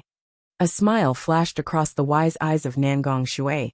Since you have such keen outsight, I believe I have nothing to worry about. What do you mean? Yin Qi could not understand what he meant. Be kind to your 9 granddaughters, because the summoner will be one of them, which will also determine the future of your family. My granddaughters? Yin Qi's heart trembled, but soon, he frowned as he thought of one possibility, and this possibility actually made him feel a little scared. Nangong Shui casually glanced at some corner of the hall, and then his lips slightly raised. He slowly turned away with no more words. The main palace of imperial harems. On the magnificent chair was sitting a beautiful woman in her early 30s. Her golden gown set off her noble elegance. She held the cup, gracefully took off the lid, and slowly tasted the fragrant tea. Even the fact that an assassin dressed in black entered didn't disturb her at all. After quite a while, she put down her cup and raised her eyes in a casual way. What did you learn? According the divination of Imperial Preceptor, there will soon be a summoner in the Zhou dynasty, and that summoner will be one of the 9 girls in Yun family. The assassin in black murmured his report. Hearing these words, she frowned. A touch of darkness and coldness crossed her beautiful eyes in an instant. Didn't you hear which of the 9 girls will be the summoner? The assassin shook his head. No, Imperial Preceptor didn't point the name out. He only reported to the emperor and ministers that the summoner is from Yun family, but secretly told Yin Qi that the summoner is one of Yun's 9 granddaughters. 9 granddaughters? So that woman's daughter was included? The woman's eyes grew gloomier. A gloomy breath emanated from her body, and her beautiful face was somewhat fierce. Last time you reported that 8 assassins had been killed, and it was done by your predecessor top assassin Feng Xing? She said in a very soft voice. But the assassin kneeled on the ground, shivering all over. Yes. Crash! A cloud of black fog rose, as her slender and white hand grasped the air.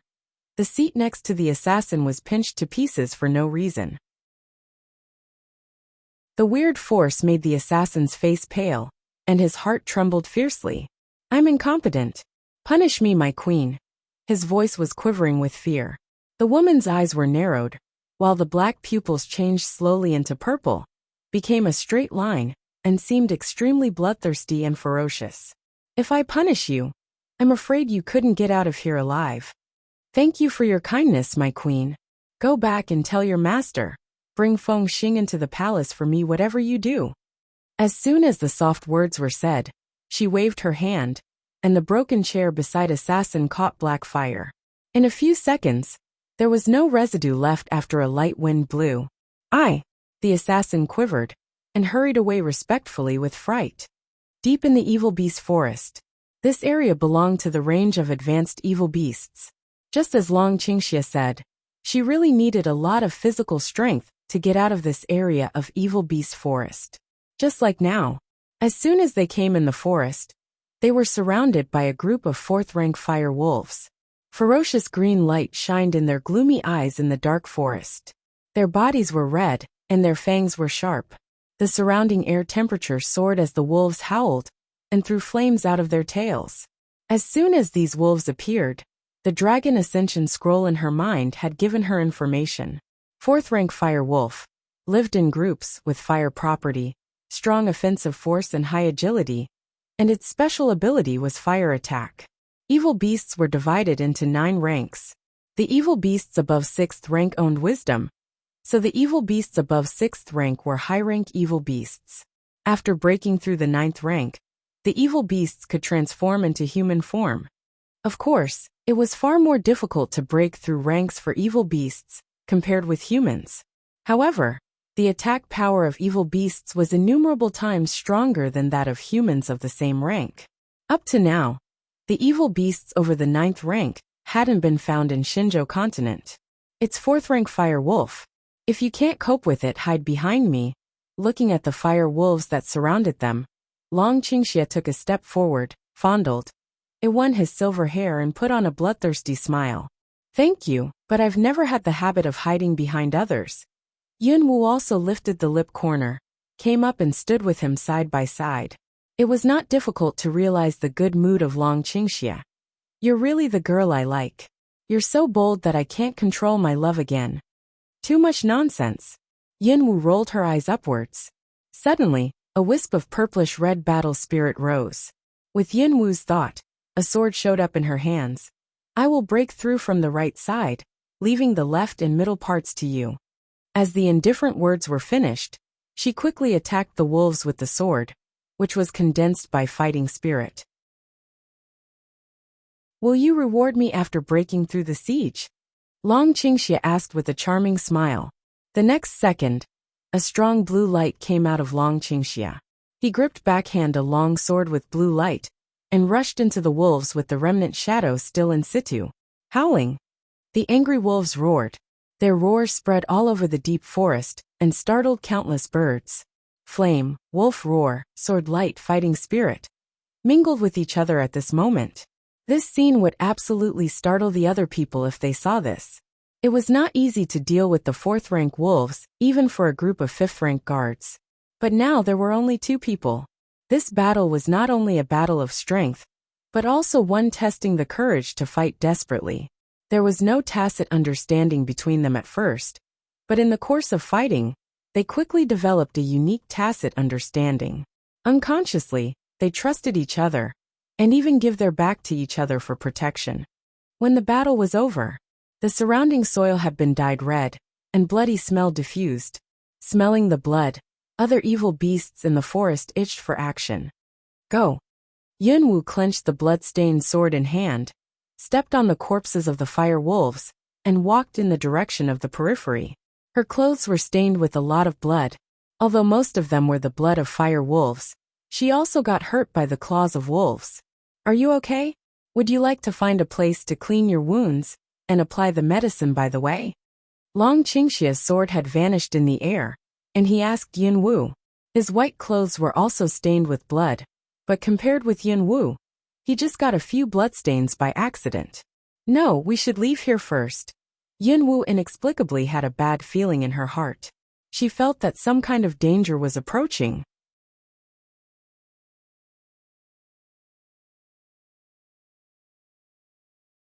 His magnetic voice turned to a doting tone. Don't show it so obviously that you don't like me. It will hurt my heart, but... Speaking of this, he paused. The next moment, Yunwu seemed to see a dash of arrogance in his dark eyes.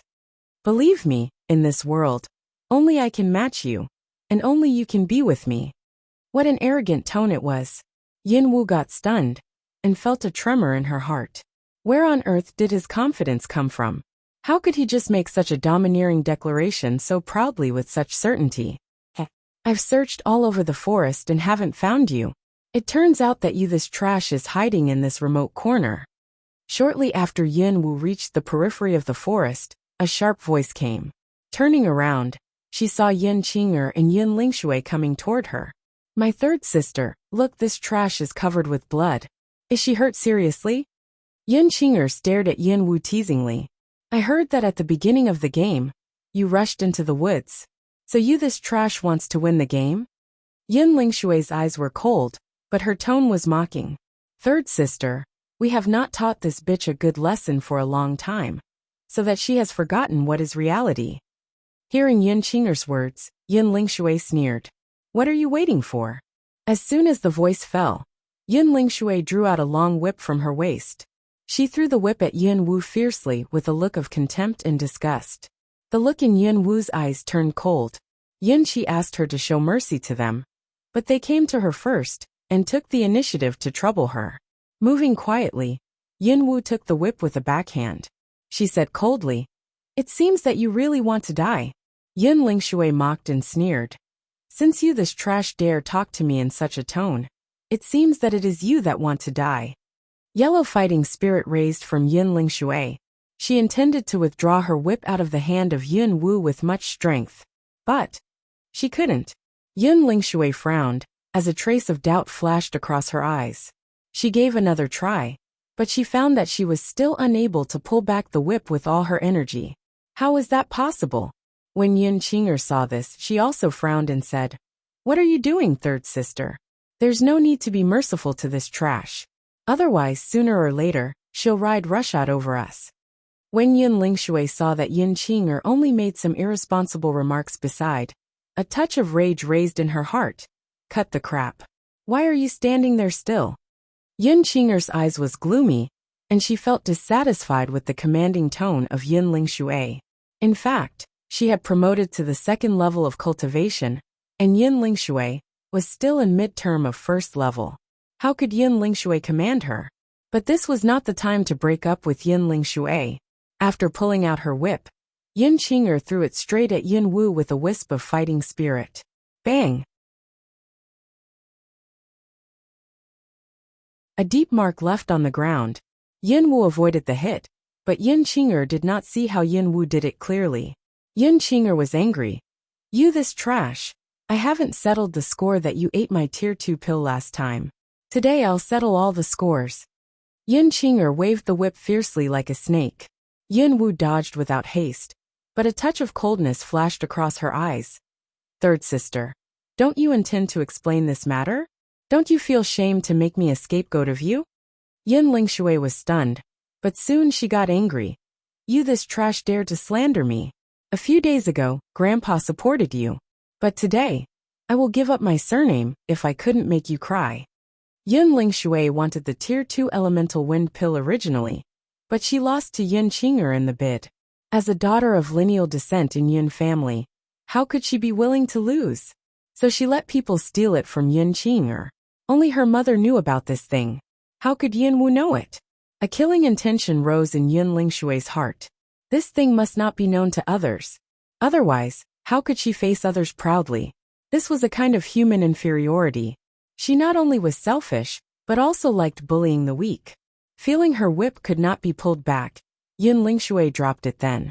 Her yellow fighting spirit rose. Her feet moved, and she hatefully rushed to stab Yin Wu with a dagger in her hand. "Yin Lingshui really wants to kill me?" Yin Wu, with anger flickering in her eyes, avoided the attack quickly. By backhand, the whip on her hand fiercely swept towards Yin Lingshui. Instantly, the whip was wrapped around the neck of Yin Lingshui and tied it tightly. The astonishment flashed across Yin Lingshui's eyes. With a cold humph, Yin Wu suddenly lifted the long whip. Yin Lingshui, who was tied by the whip around the neck, was thrown out in an instant. "Ah!" The scream arose with a bump. Yin Lingshui directly hit a tree not far away. With a painful humph, she fainted.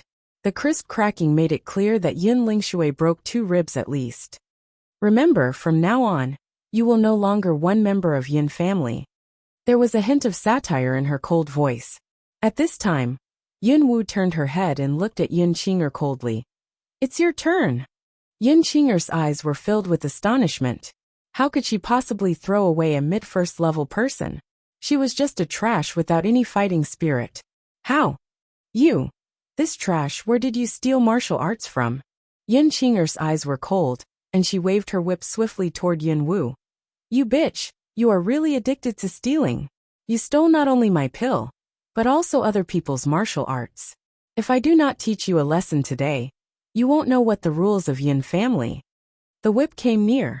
Rage flickered in Yin Wu's eyes. Did she have to steal other people's martial arts? It seemed that Yin Qinger wanted to gain mastery by striking first. But Yin Wu wouldn't allow herself to be thrown into passivity. Not before, nor in the future. Since you are so fond of talking about Yun's rules, then I'll let you know the rules. With a cold expression on the face, Yin Wu moved her feet. At the same time, the whip in her hand quickly and severely was whipped at Yin Qinger. Thwack, she cracked her whip. This whip not only broke Yin Qinger's flesh in an instant, but also pulled her away with ferocious force. Ah! Yin Qinger's face was pale as she rolled back.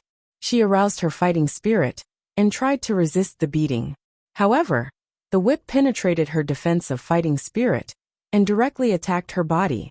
Bloodstains appeared on her body one by one. Suddenly, Yin Wu seemed to perceive that a large number of people in the distance were chasing an evil beast, coming towards them. I just give you a little warning this time. Yin Wu mocked and sneered, and then the whip stopped. Yin Qinger's eyes were full of horror. She stared at Yin Wu grimly. You. Originally she wanted to curse, but her following words were stopped upon Yin Wu's cold purple eyes. Purple eyes? A gush of fear rose from the bottom of Yin Qinger's heart, and it sent a chill down her spine. What was the matter? You're tuning in to the Li Mei's Wuxia Whispers YouTube channel. We're so grateful for your support, and don't forget to subscribe to join us on this incredible journey through captivating stories. Your generosity through donations truly makes a world of difference, as it's the primary source of revenue that allows me to expand and enhance this channel for you. Thank you from the bottom of my heart for being a part of this adventure.